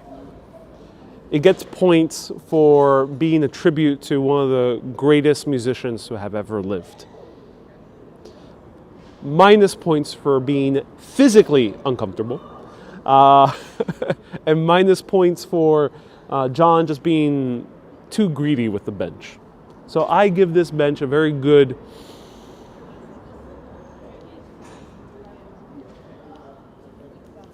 it gets a lot of points for uniqueness. This gets a lot of points for uniqueness. This gets a 9.1 out of 10, ladies and gentlemen. This is a great bench. It hits the benchmark.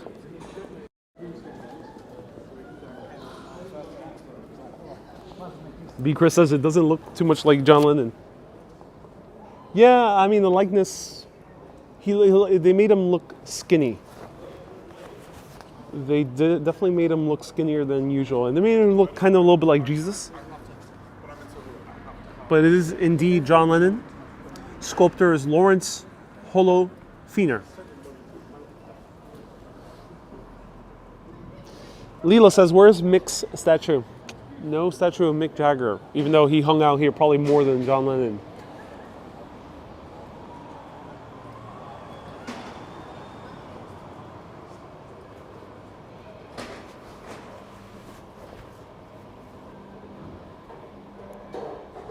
Here are the underground bathrooms that you see toilets. Some of them have been turned into hidden cocktail bars. There's a few scattered throughout the city. They turned decommissioned toilets into speakeasies. Kind of the coolest thing ever. So yeah, I think that's like really the coolest thing ever is that they turned these bathrooms into speakeasies. And right also behind us is one of the most famous department stores of London. This one is Liberty. It's one of the oldest ones. It has beautiful architecture. Actually really gorgeous inside. Beautiful woodworking all around and has really, really interesting selection of sweets and perfume as well. Really, really cool.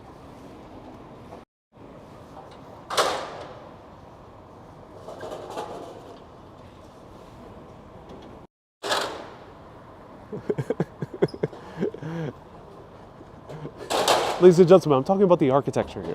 Why you pay attention to other things? Purely about the architecture. This is a serious show about architecture. I'm pointing the camera here to show you cool secrets about London, and you're paying attention to something else. Tisk, tisk, tisk. Disappointed in my audience.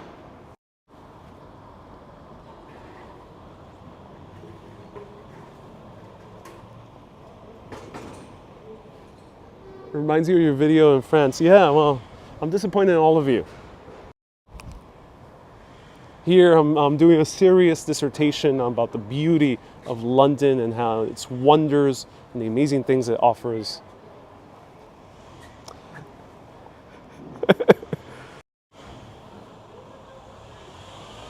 Philo says I can feel the passion. Yeah, indeed, one can.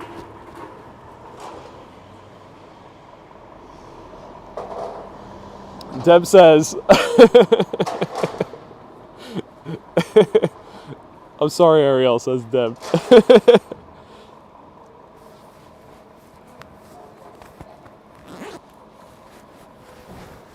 Trish says dissertation. Yeah, well, I'm doing my best to give you an in-depth dissertation about the beauty of London.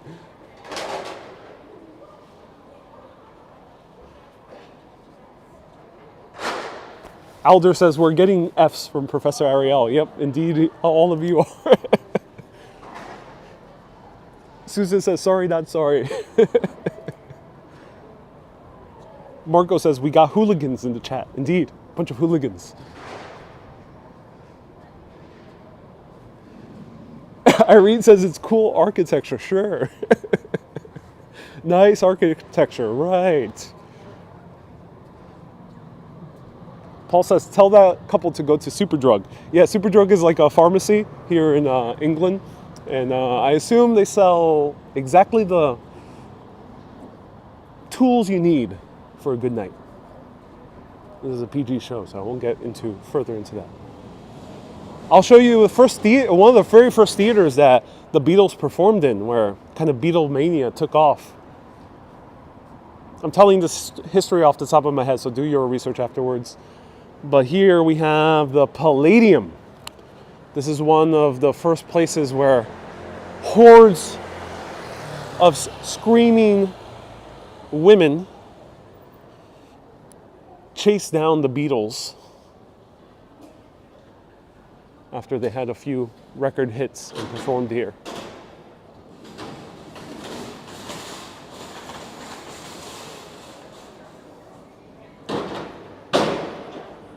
No, look, Five Guys is open.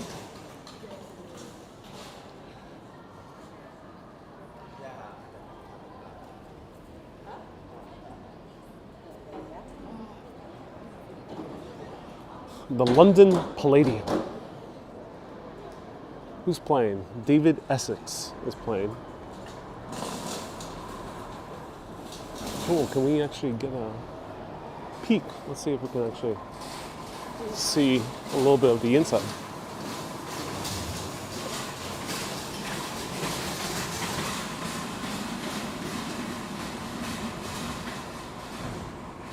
Not too much. A little bit hard. Okay, everyone, who wants to go to a Tesco?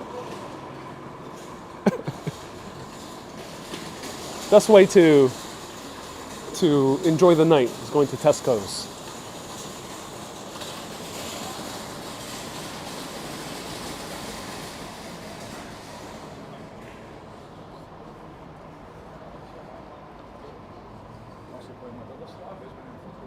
B. Chris says, how does this area compare to Broadway?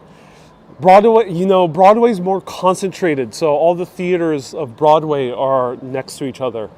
Over 40 theaters are in the span of like 4 or 5 blocks, or maybe a little bit more, 10 blocks. But they're very close to each other nonetheless.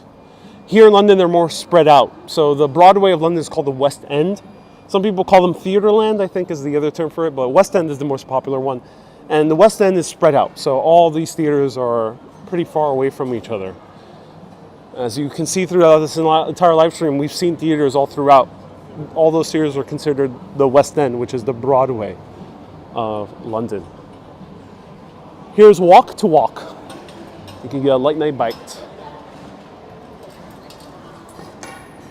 And it's already getting late. All the pubs are starting to close. No, don't close the pubs. Luckily, I have a big bottle of cider at home. Yeah, that would be helpful.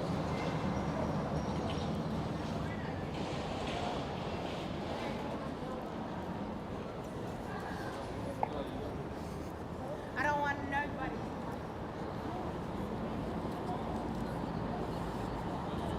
Bella says, let's hear all the urbanist hits at the Palladium. Yes.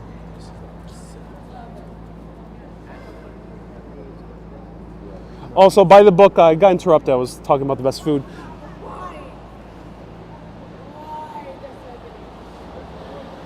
Let's continue here.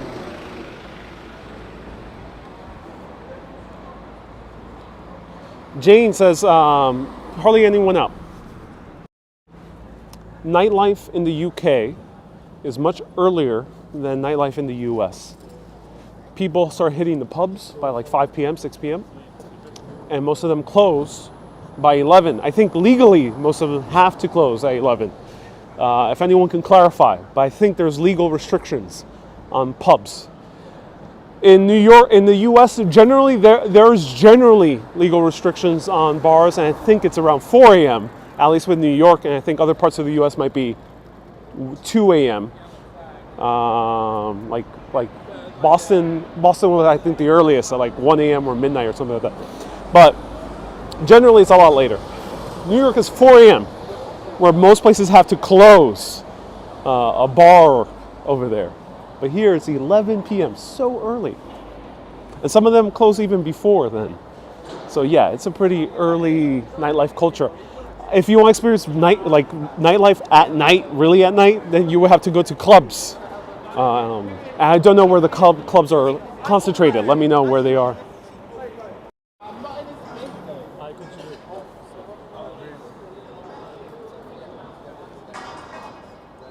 Thank you, Stephanie, for clarifying. So yeah, they close at 4 a.m., but they have to stop serving alcohol by 2 a.m. Yep. Yeah, there's legal restrictions in both countries, but UK is much earlier.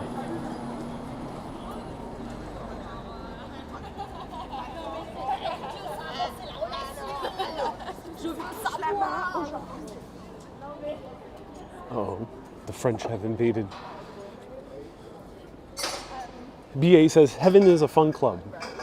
Is that an actual club name? What is this?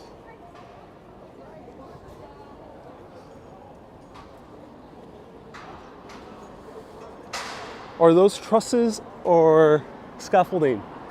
I think that might be scaffolding that they're taking down. And it's very rare to see scaffolding in London. There's a lot more scaffolding in New York, a lot more in New York, due to a quirky law that, not a quirky law, but a law that was passed in the 70s. But here, yeah, there's not that much scaffolding.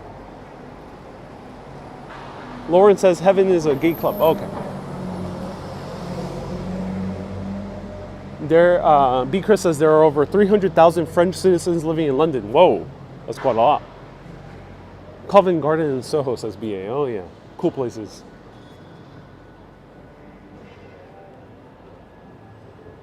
I think COVID's put a stop to drinking late, says Rosalind. Yeah, that might be a good point, Rosalind. Yeah, I think you have a good point there. Let's see.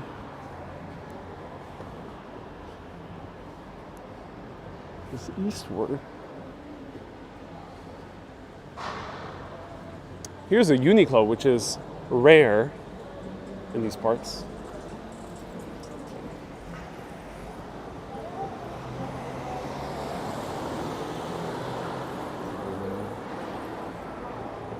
Uh-oh.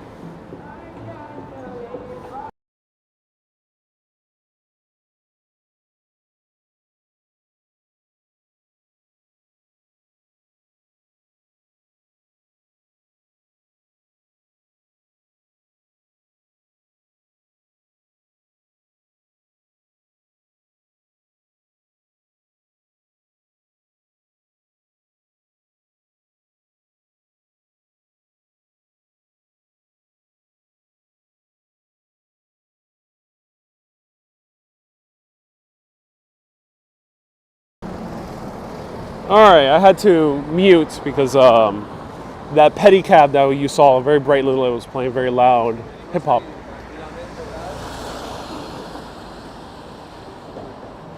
What do you think of British music on the radio? Well, Eugene, I actually have not had the opportunity to listen to the radio at all. I have not rented a car, and I've only really have been in someone's car only once. Yeah, I actually only went on the car once this entire trip, surprisingly. I've taken like 2 bus tours, but no radio was played there. So yeah, I have not heard the radio at all.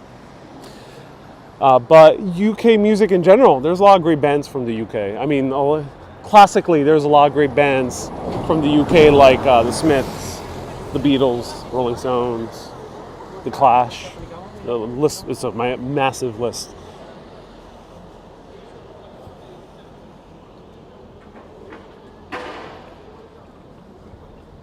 All right, so wow. Interesting how kind of empty it is. I think we're reaching Tottenham Court Road, I think at this point, maybe.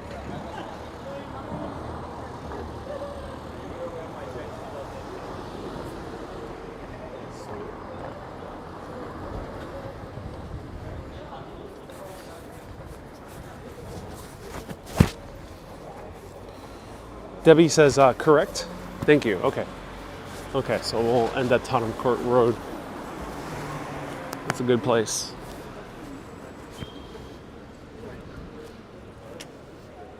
Leo says, are you heading towards the river?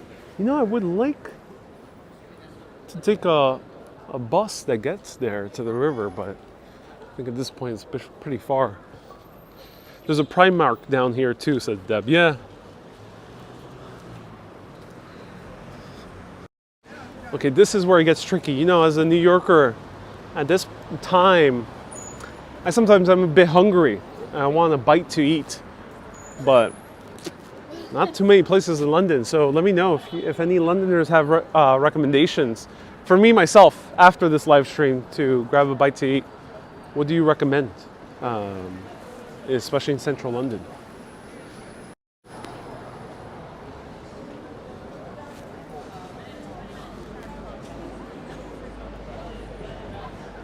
Here's a club, so yeah, one of the few clubs. Simmons.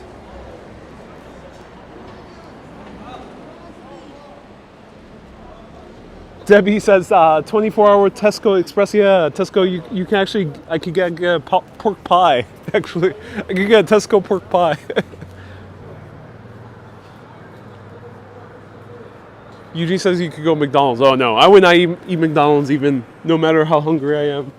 I'd rather eat the bananas I have in my lodging. Goat's cheese pizza from Lidl. You know, I barely bumped into Lidl's, Janet. Yeah, thank you for the recommendation. I've barely seen Lidl's as I've been walking around. Mark P says Five Guys. Five Guys is a good choice, yes. I way prefer Five Guys than McDonald's. Susie says I would faint if Ariel went to McDonald's. I don't think I've ever featured a McDonald's on a live stream. One day I will, and it will catch all of you by surprise. BA says doner kebab. That I can go for. Where's the best kebab? Kebab, where are you at? Tim says you just walked by a Five Guys a minute ago. Indeed I did. Well, sometimes you walk by things and you have to just keep on going. B. Chris says no In-N-Out burger in London. No, I think the only reason I would really go to LA is to feature a In-N-Out burger on the live stream. That's probably going to happen at some point. You're going to see a live stream and be like, ladies and gentlemen, we have arrived to one of the most famous cities in America, Los Angeles. And here we're going to go to In-N-Out Burger. I'm going to eat this beautiful, marvelous, good old American burger with a great cup of soda, also maybe a milkshake too, some animal fries. You'll find out what those are. And then I'll be like, okay, I'm taking the flight over. All right, I'm going back to New York. And that's it. That's all as the entire LA urbanist experience.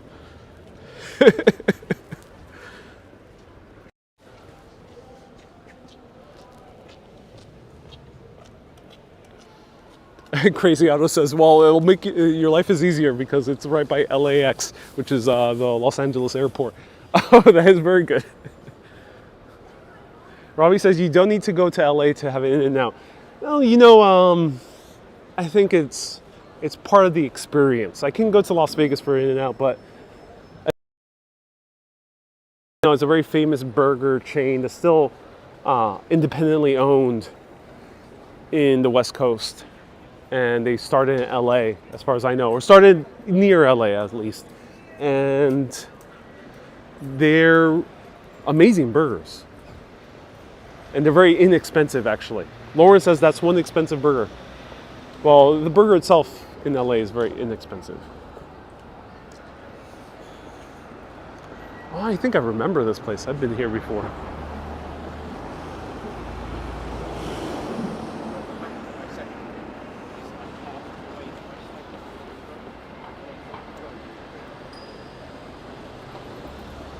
Rosemary says, where is food best? London or USA? Great question. Great question. Let's go a little bit further out. Across the street, actually.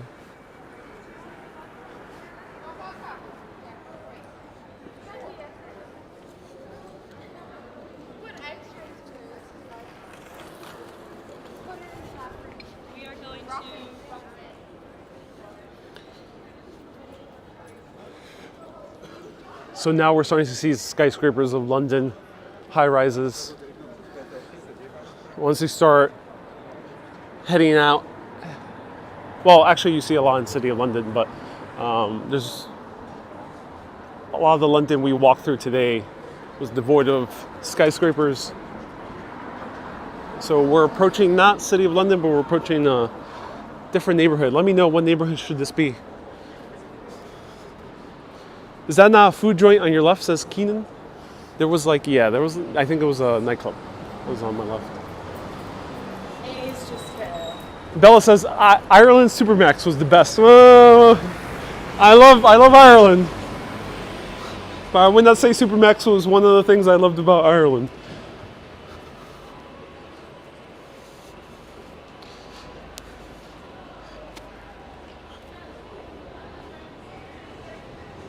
Yes, we've reached Tottenham Court Road. There's a lot of, I'm going to show you the name of this place. It has a lot of letters that are not used at all. For some reason, the British love this. They love making words with a lot of letters, and they don't use any of them. Why? Why, British people? Why do you do this to yourselves? So how will you pronounce this as an American? Where we care about every single letter. We appreciate every single letter. We leave no letter behind. Okay? All letters matter in America. But here, for some reason, they don't. So I would pronounce this as an American, Tottenham. But no, it's Tottenham. They just erased half of the word there. Tottenham.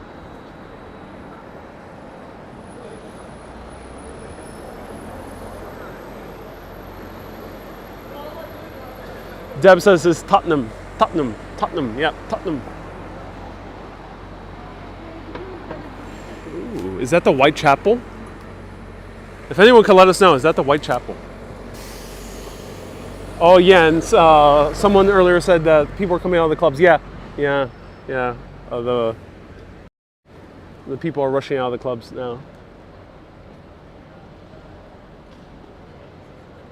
Barris says Australians abbreviate words too. Yeah, breaky and cuppa. Yeah, I'm aware. That's very interesting as well.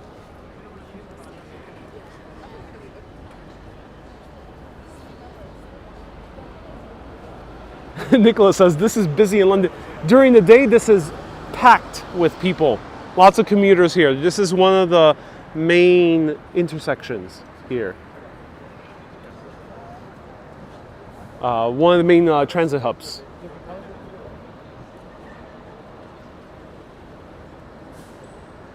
Des says that building is Center Point. Turn right and you will come into Chinatown. A lot of restaurants open late. Fivo says if you continue straight after the traffic lights, there's a Shake Shack on your left. Hobb says, Ariel, I'm concerned about your safety. London is a pretty safe city. How far is Big Ben? Pretty far now. I think we've gone the opposite direction of Big Ben. Big Ben is going to look very small from this point of view. Fivos, thank you so much, Shake Shack. I'm not so much in the mood for Shake Shack, but thank you so much for the recommendation.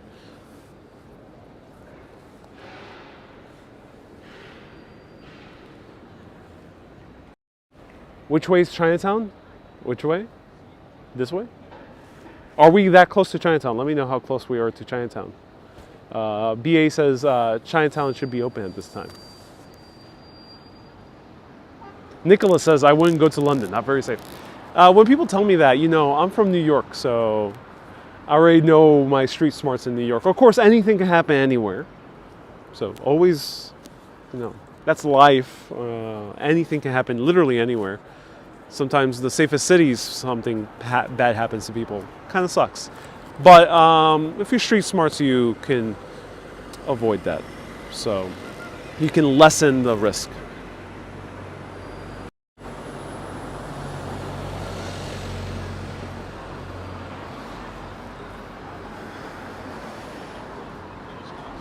Susan says 360 awareness. Right.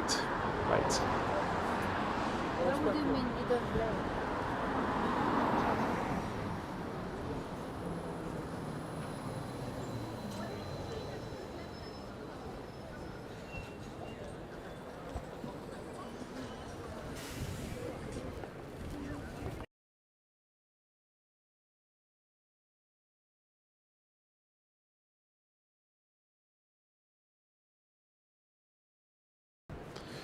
Okay, someone was playing music.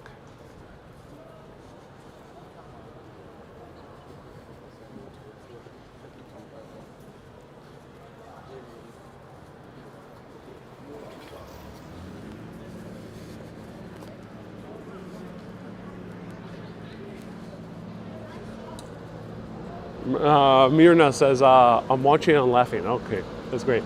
Okay, I'm starting to see a lot of people who appear to be Chinese, so I assume I'm close to Chinatown. Okay. All right, that sounds like a good ending point. I think we're close. I see quite a nice amount of Chinese individuals. Debbie says, do you have copyright issues on Facebook? No, Facebook is not really the issue. It's YouTube. Facebook, I really don't make much money from my live videos because ads really don't give too much on Facebook.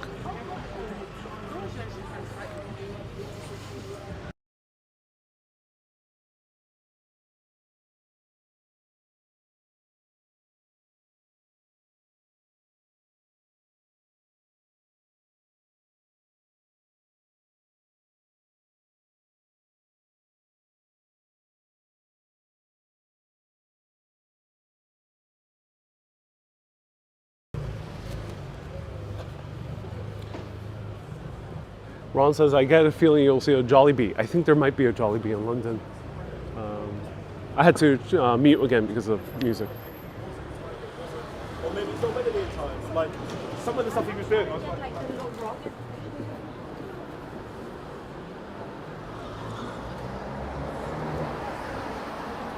Here's Foyles, which is the Barnes & Noble of UK.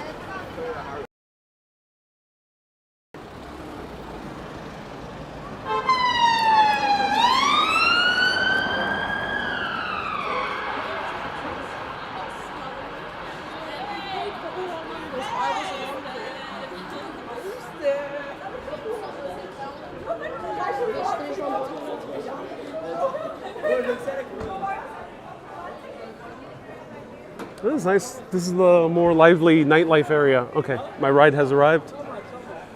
Urbanist Orange. I'm glad that they brought the right car. My chauffeur is going to wait for me, so I'm glad he got the right color this time. Sometimes he gets like a red one. I don't want red. It's orange for me. Ah, yes, we are in the lively area. Here it is, everyone. Our final stop on this live tour. Chinatown area, like, let me know what other name this goes by, but there's Chinatown, there's one other area here.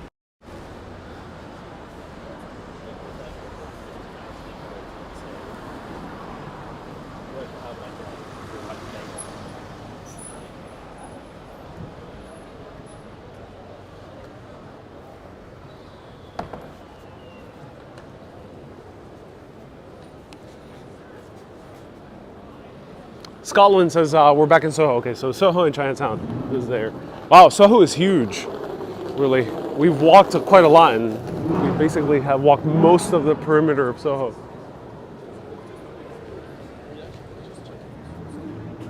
It looks like a sex shop.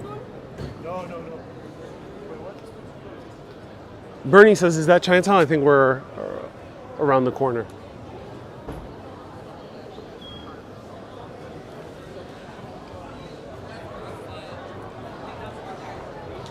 How long do you have left in England, says Nirvana. This is my last night in England. Ah, there we go. We found the lively area. One thing very similar to New York City is that you see a lot of police, but they don't carry weapons. They don't carry a gun, which in America they do. And sometimes they carry very big guns, like huge assault rifles. Sometimes. But here in London, I have not seen really cops carry a gun. So that's fascinating difference as well. Uh-oh. We have the music pumping in the streets. Wow, for a Tuesday, there's a lot of people actually out and about. That's nice. No, it's not Tuesday, it's Monday. For Monday, it's nice. Ah, here's the famous jazz bar, Ronnie Scott's. This is very old jazz bar, or like venue. They also play like rock and things like that. Ooh, tandoori chicken. BA says you'll find food around here. Ooh, we could go to the Great Cafe Nero. So I actually went with a friend here who showed me, who's Italian, showed me that there was this great place to get late night espresso and pizza. I already had all pizza earlier today, so no more pizza for me, but this is Bar Italia, one of the best late night spots.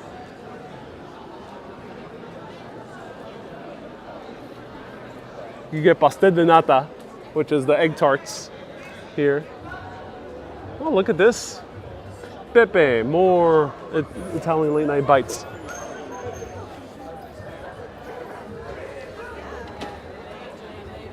The pizza here, unfortunately, does not look too good, though.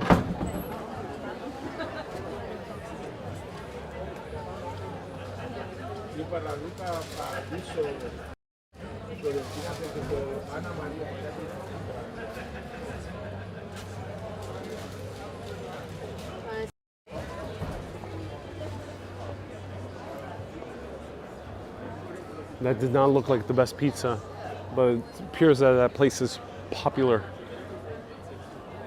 Lauren says that was sad pizza. Yeah, don't like the look of it. It looks a little bit too old.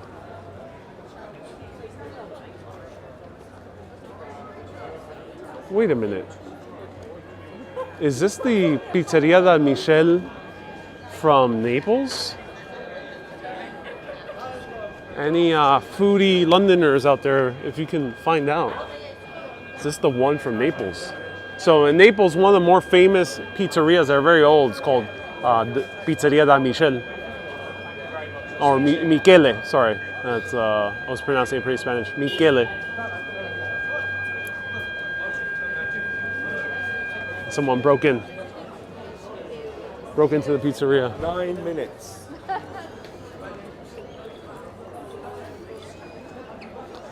George says one last fish and chips. That one I think would be a little bit more difficult this time. Where you would get fish and chips is a pub. Oh no, actually chip shops might have fish and chips, but I don't think we'll see a chip shop in this art area. But I do see Chinatown.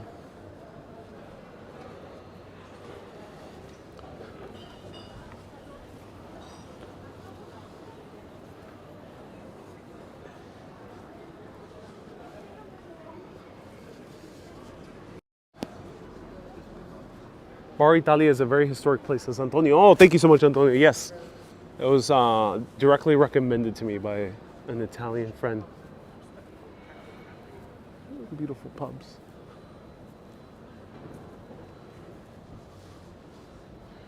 Are you ready to go home, says April. Indeed I am. I just want one last bite, so let me see if there's something in Chinatown. Chinatown's looking rather quiet. It's very quiet.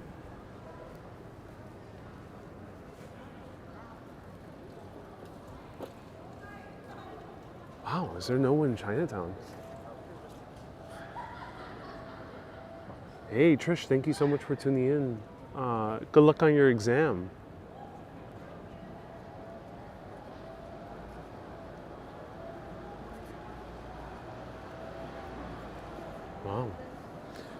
Tim to get the local time right, exclamation point time. That's command. April says, wow, very empty, yeah. Yeah, Chinatown is desolate. Let me go one more block, because that street didn't look too dark. Mondays are quieter. Yeah, that makes sense. Thank you so much, B. Chris.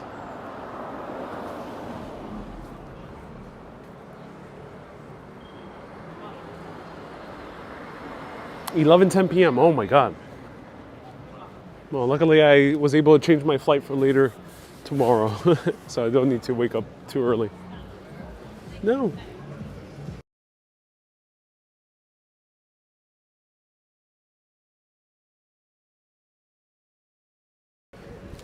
There was someone playing music. Okay, this part of Chinatown looks more brightly lit. Who wants to see Les Mis?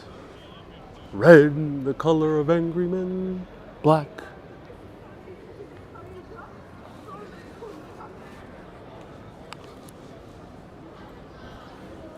B. Chris says, have you gotten your test results yet? No, I haven't been able to check my email because I'm doing a live video. So I hope so, crossing fingers. It pops up by the time I finish this live stream. That's why in part I'm doing a live stream. I kind of just don't want to think about checking my email constantly. All right, we have arrived to Chinatown, our final stop on this tour. Let's see if we can find one of the bakeries or a quick bite to eat. Anyone have any recommendations for late night bites in Chinatown? Let me know what you recommend.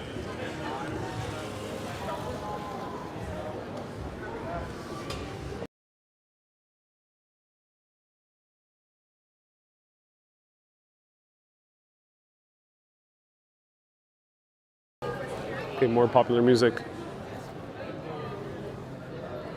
Pekin duck pancake. Yeah, I think the pork buns and the pancakes. I gotta find the bakery. Hopefully one of the bakeries are open. Let's see, ladies and gentlemen. This is a test to see if you can actually find late night bites here. There's one bakery is closed. I think I might need to go to the other block.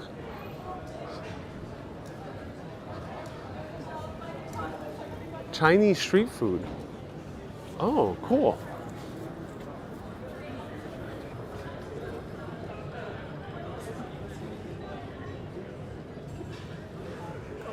Oh, that's awesome. That's very cool. They close at 12. Oh my. That's so late. Oh, this place looks nice. I hope there's service inside. Let me see if there's cell phone reception. Hi, still open? Just for one. Wonderful, thank you so much. Awesome. Do you mind if I video? No? Okay, thank you. Appreciate it.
All right, all set. I'll have the steamed pork slices and preserved pot. please. Yes, yes. Any rice or noodle? Rice, yes, please. Yeah. Rice, egg fried rice. Egg fried rice. Egg fried rice. Yeah. Anything for you? I'll have a. Do you have sparkling water? Sparkling with this large bottle. I'll have a large bottle. Thank you so much. Okay, so everyone, they have a massive menu, of course, in true Chinese style, which is great. Similar to Chinese American places late night as well. I know getting a sizzling pot and some sparkling water. Thank you.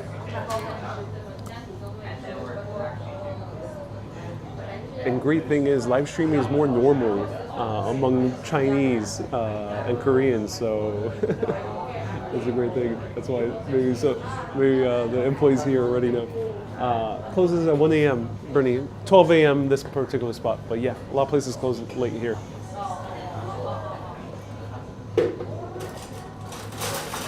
And Susie says my dinner is coming up and hunger is setting in. I feel that, Susie. Oh yeah.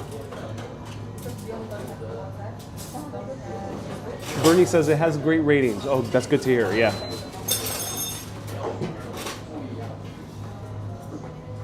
And sweet and sour fish? No, I would not have that. And that says, can't believe this is your final UK live video. Many thanks for visiting. My pleasure. Yeah, my pleasure.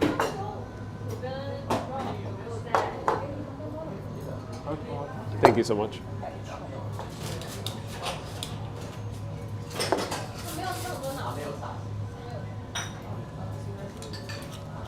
Thank you. Ooh, cool. So sparkling water from Wales. That's awesome. Good bottle. So this is the first time I'm trying a Wales sparkling water. They served it over ice and lemon, but I'm gonna try it straight from the bottle to see how it tastes like, and then I'll have a nice cool one, cool down. So it's from a name I can't pronounce, called Lanler.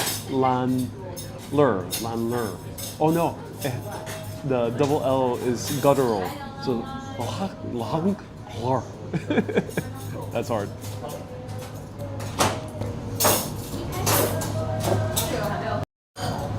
Straight from Wales, ladies and gentlemen. We're drinking Welsh sparkling water in a Chinese restaurant for our final UK live video.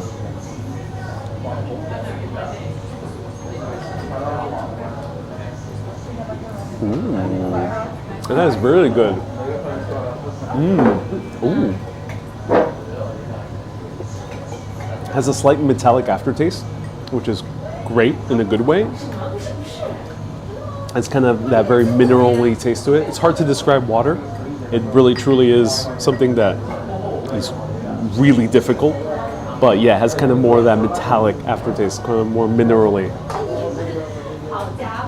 Ooh, it's really good.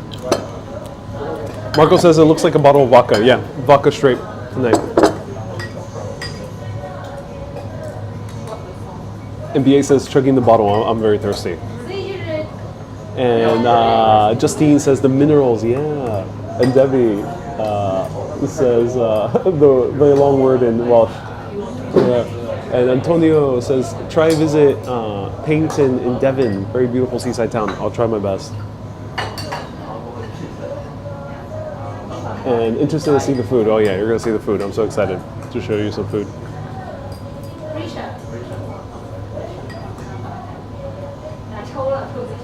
Hey MTN, thank you so much for the $10 super chat. Thank you. I appreciate your $10 super chat. Thank you so much. Lori, it's lunchtime for you in Hawaii. Oh, that's awesome. Let me know where you're having for lunch.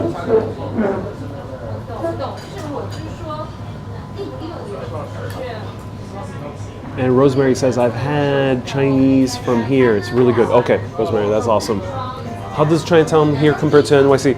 So the London Chinatown is much smaller. And I'm not entirely sure of the full history. Maybe I'll find out. But as far as I know, I think it has more of a Hong Kong influence than New York Chinatown. New York Chinatown, half of the Chinatown is from the Chinese who came nearly 200 years ago to America. The 1870s is when they started moving to New York, and they come from the Canton region, from Guangzhou. And then the other half is the ones who came after in the 1960s, and they're from the Fujian province.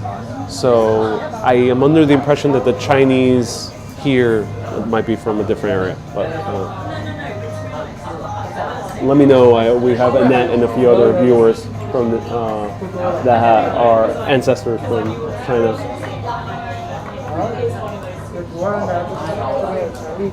And also it's much smaller. This is only like 4 or 5 blocks. In New York City is a full entire big neighborhood.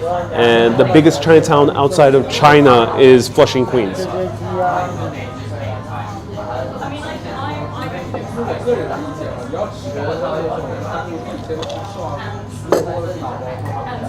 Paul says the oldest Chinatown in Europe is Liverpool. Oh, interesting. Thank you so much for letting us know. How old does it date? Is it pre-1800s? Because San Francisco goes back to 1820s, 1830s. Ron says this live stream is sponsored by East River Sparkling Water. You know, my dream is to be sponsored by a sparkling water company. So, stay thirsty, my friends. Mel says, I'll be back in New York March 26th. Awesome, Mel. Enjoy it. Catherine says, what are you drinking? Pure vodka. 100% vodka. No, sparkling water. Ron says the oldest Chinatown in the world is Manila, circa 1500s. Thank you for letting us know. Manila, that's interesting.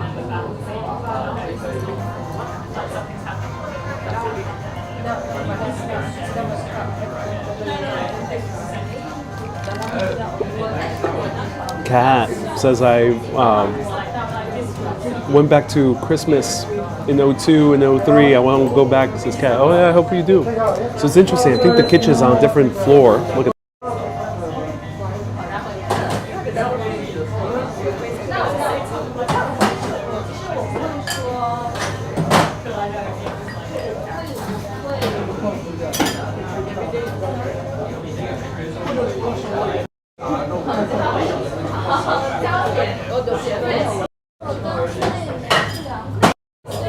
So the kitchen appears to be on a different floor, and then they assemble it down here. Jason says, how do you afford to travel? I have not worked with that many sponsors in quite a while. The last sponsor I worked with was Maine, so it's been a while. Ooh, cool.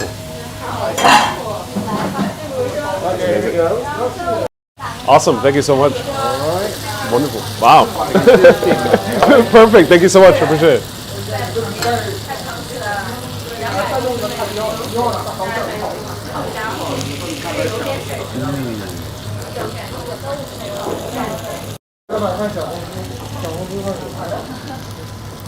Oh my god, that actually looks really good. Wow. So, it's pork with veggies, pork slices, steaming hot, with egg fried rice, which is awesome.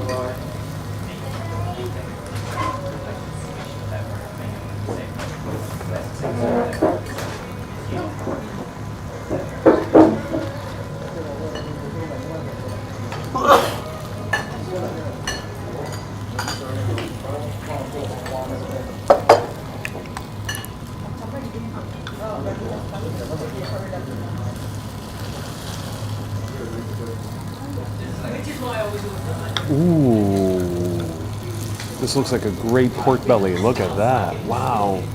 And a very thick sauce as well. Oh, this is exactly what I needed, like a good Chinese stew.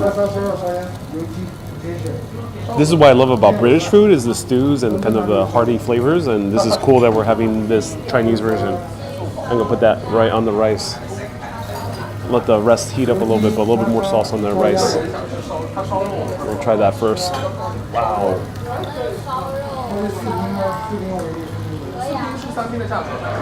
Look at that.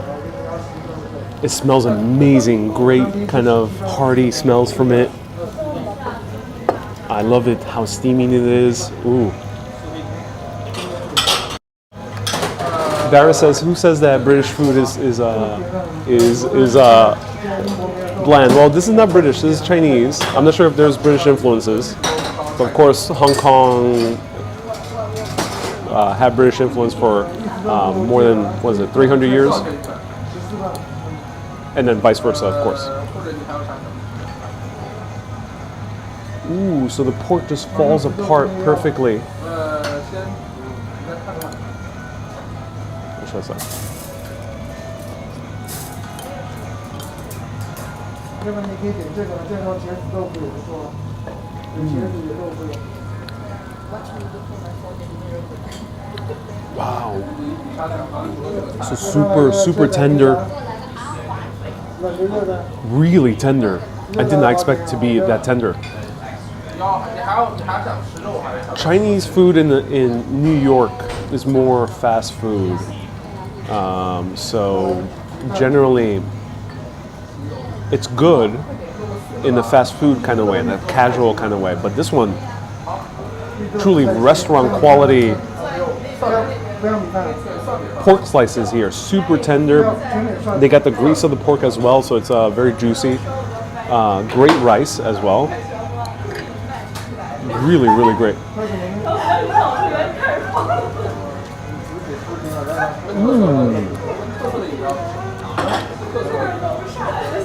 Has that classic pork Chinese taste to it. I don't know what the actual condiments are, but has a kind of very soy taste to it. Yeah, it has the soy.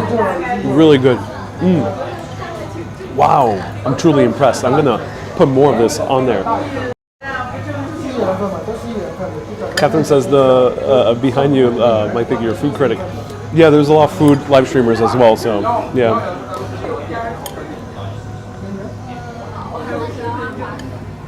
Ooh, hot.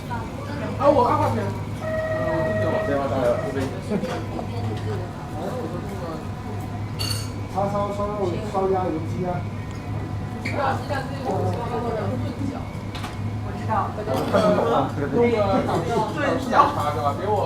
哎，好的，冻港式加少冰，好的。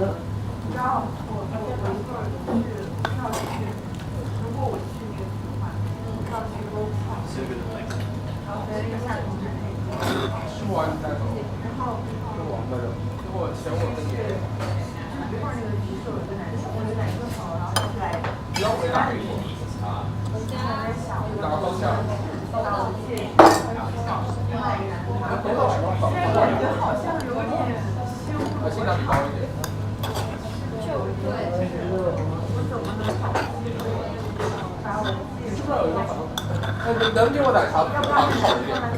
可以啊，可以啊。你跟他讲过。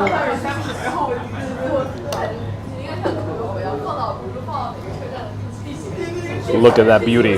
Wow, that is a gorgeous plate of food right there. Now the rice is going to soak up all that soy sauce and all that beauty. Thank you so much. Yeah, I appreciate it. All that soy sauce, all that beauty. Oh my God, look at that.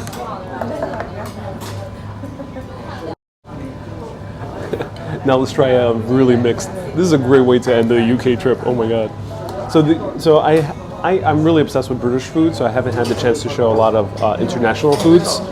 I might have shown Indian was the really only international food, and I showed arepas, but Britain's not really known for arepas, but I've shown very few international foods. But London, the UK overall is as international as New York is. But the groups that are represented here are slightly different from the ones in New York. So it's awesome to see food like this here.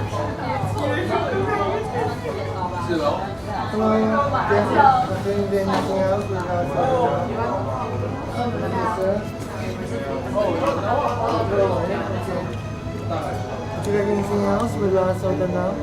What dessert do you have?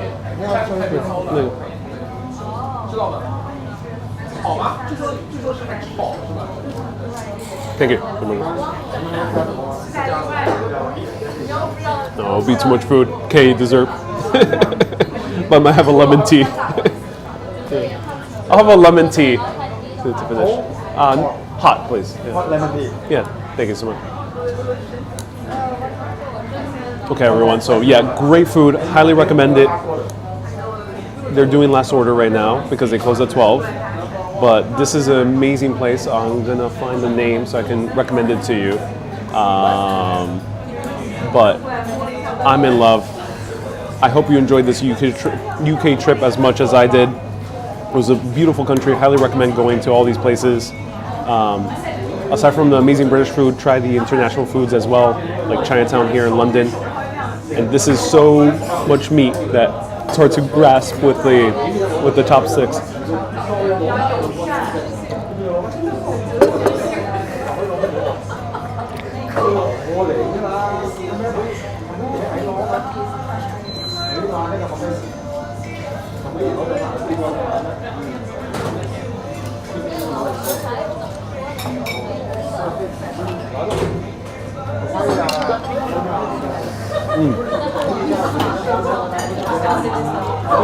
Wow. Truly exceptional plate of food. Oh my God.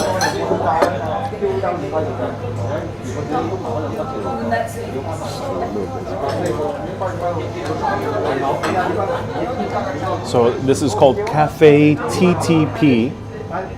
Someone wrote it down earlier.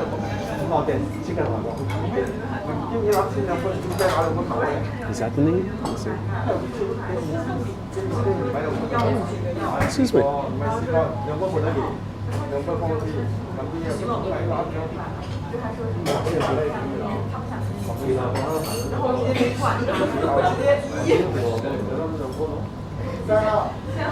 Hey, excuse me, what's the name of the place? Yeah. So I can... No, thank you so much. I appreciate it. All the details there. Okay, perfect. Thank you so much. Great food. Amazing food. Thank you. A lot more you can try. What? A lot more dishes you can try. Oh, that's good to This is a know. good one though. This is well, yeah. The meat is so tender. Yeah. Really, really great. Everything goes into the matrix of the meat. Oh, that's great. Oh, that's awesome. So everyone, check out Cafe TPT here in Chinatown in London. Highly recommend it. 21 Wardour Street. Right there.